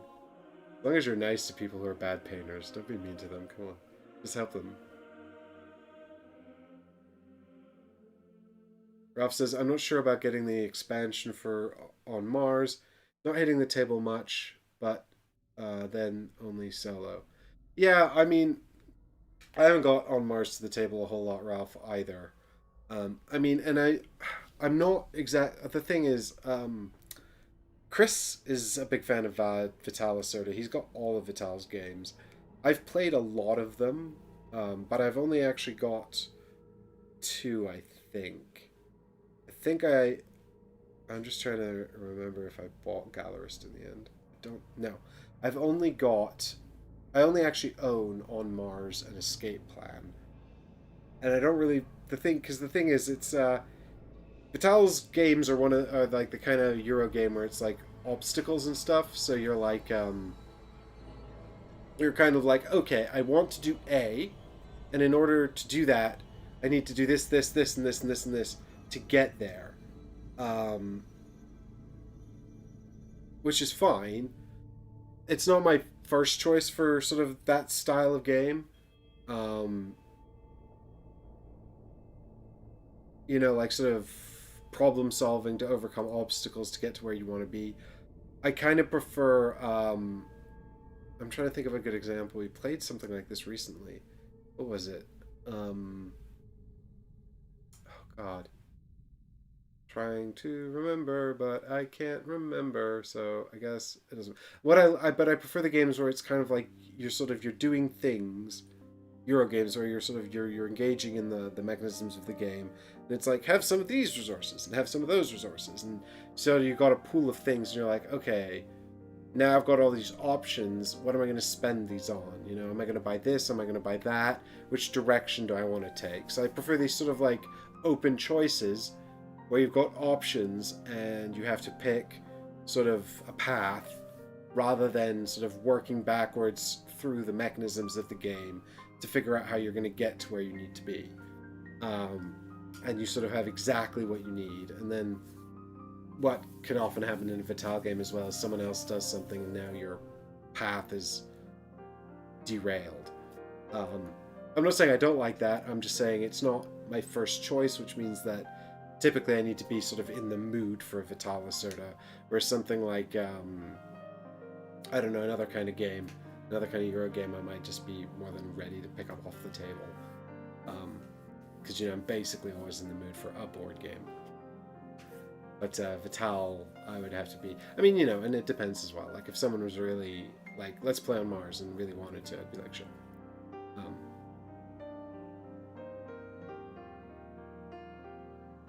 Yeah, some people love it. Like I said, Chris is a huge Vital Lacerda fan. I think. Or maybe he's just a collector. No, he does really like Vital's games, so... And that's fair enough. It's just, that's a personal preference. And I like On Mars as a theme. I also like the mechanisms in it. I really like the choice of having to decide whether to stay on the planet or go up to space, when to do that. I haven't played all of Vital's games, so I can't say On Mars is my favorite, but of the ones I have played, I do think I like it the best. And I quite like Escape Plan, because it's sort of like Vital Lacerda fast mode, because it's like a Vital Lacerda in like 90 minutes. So I appreciate that about it. But yeah, I do really like On Mars. I think it's a good one. And I like Mage Knight a lot as well, Kudra Painting. Big fan of Mage Knight. This is nothing like Mage Knight.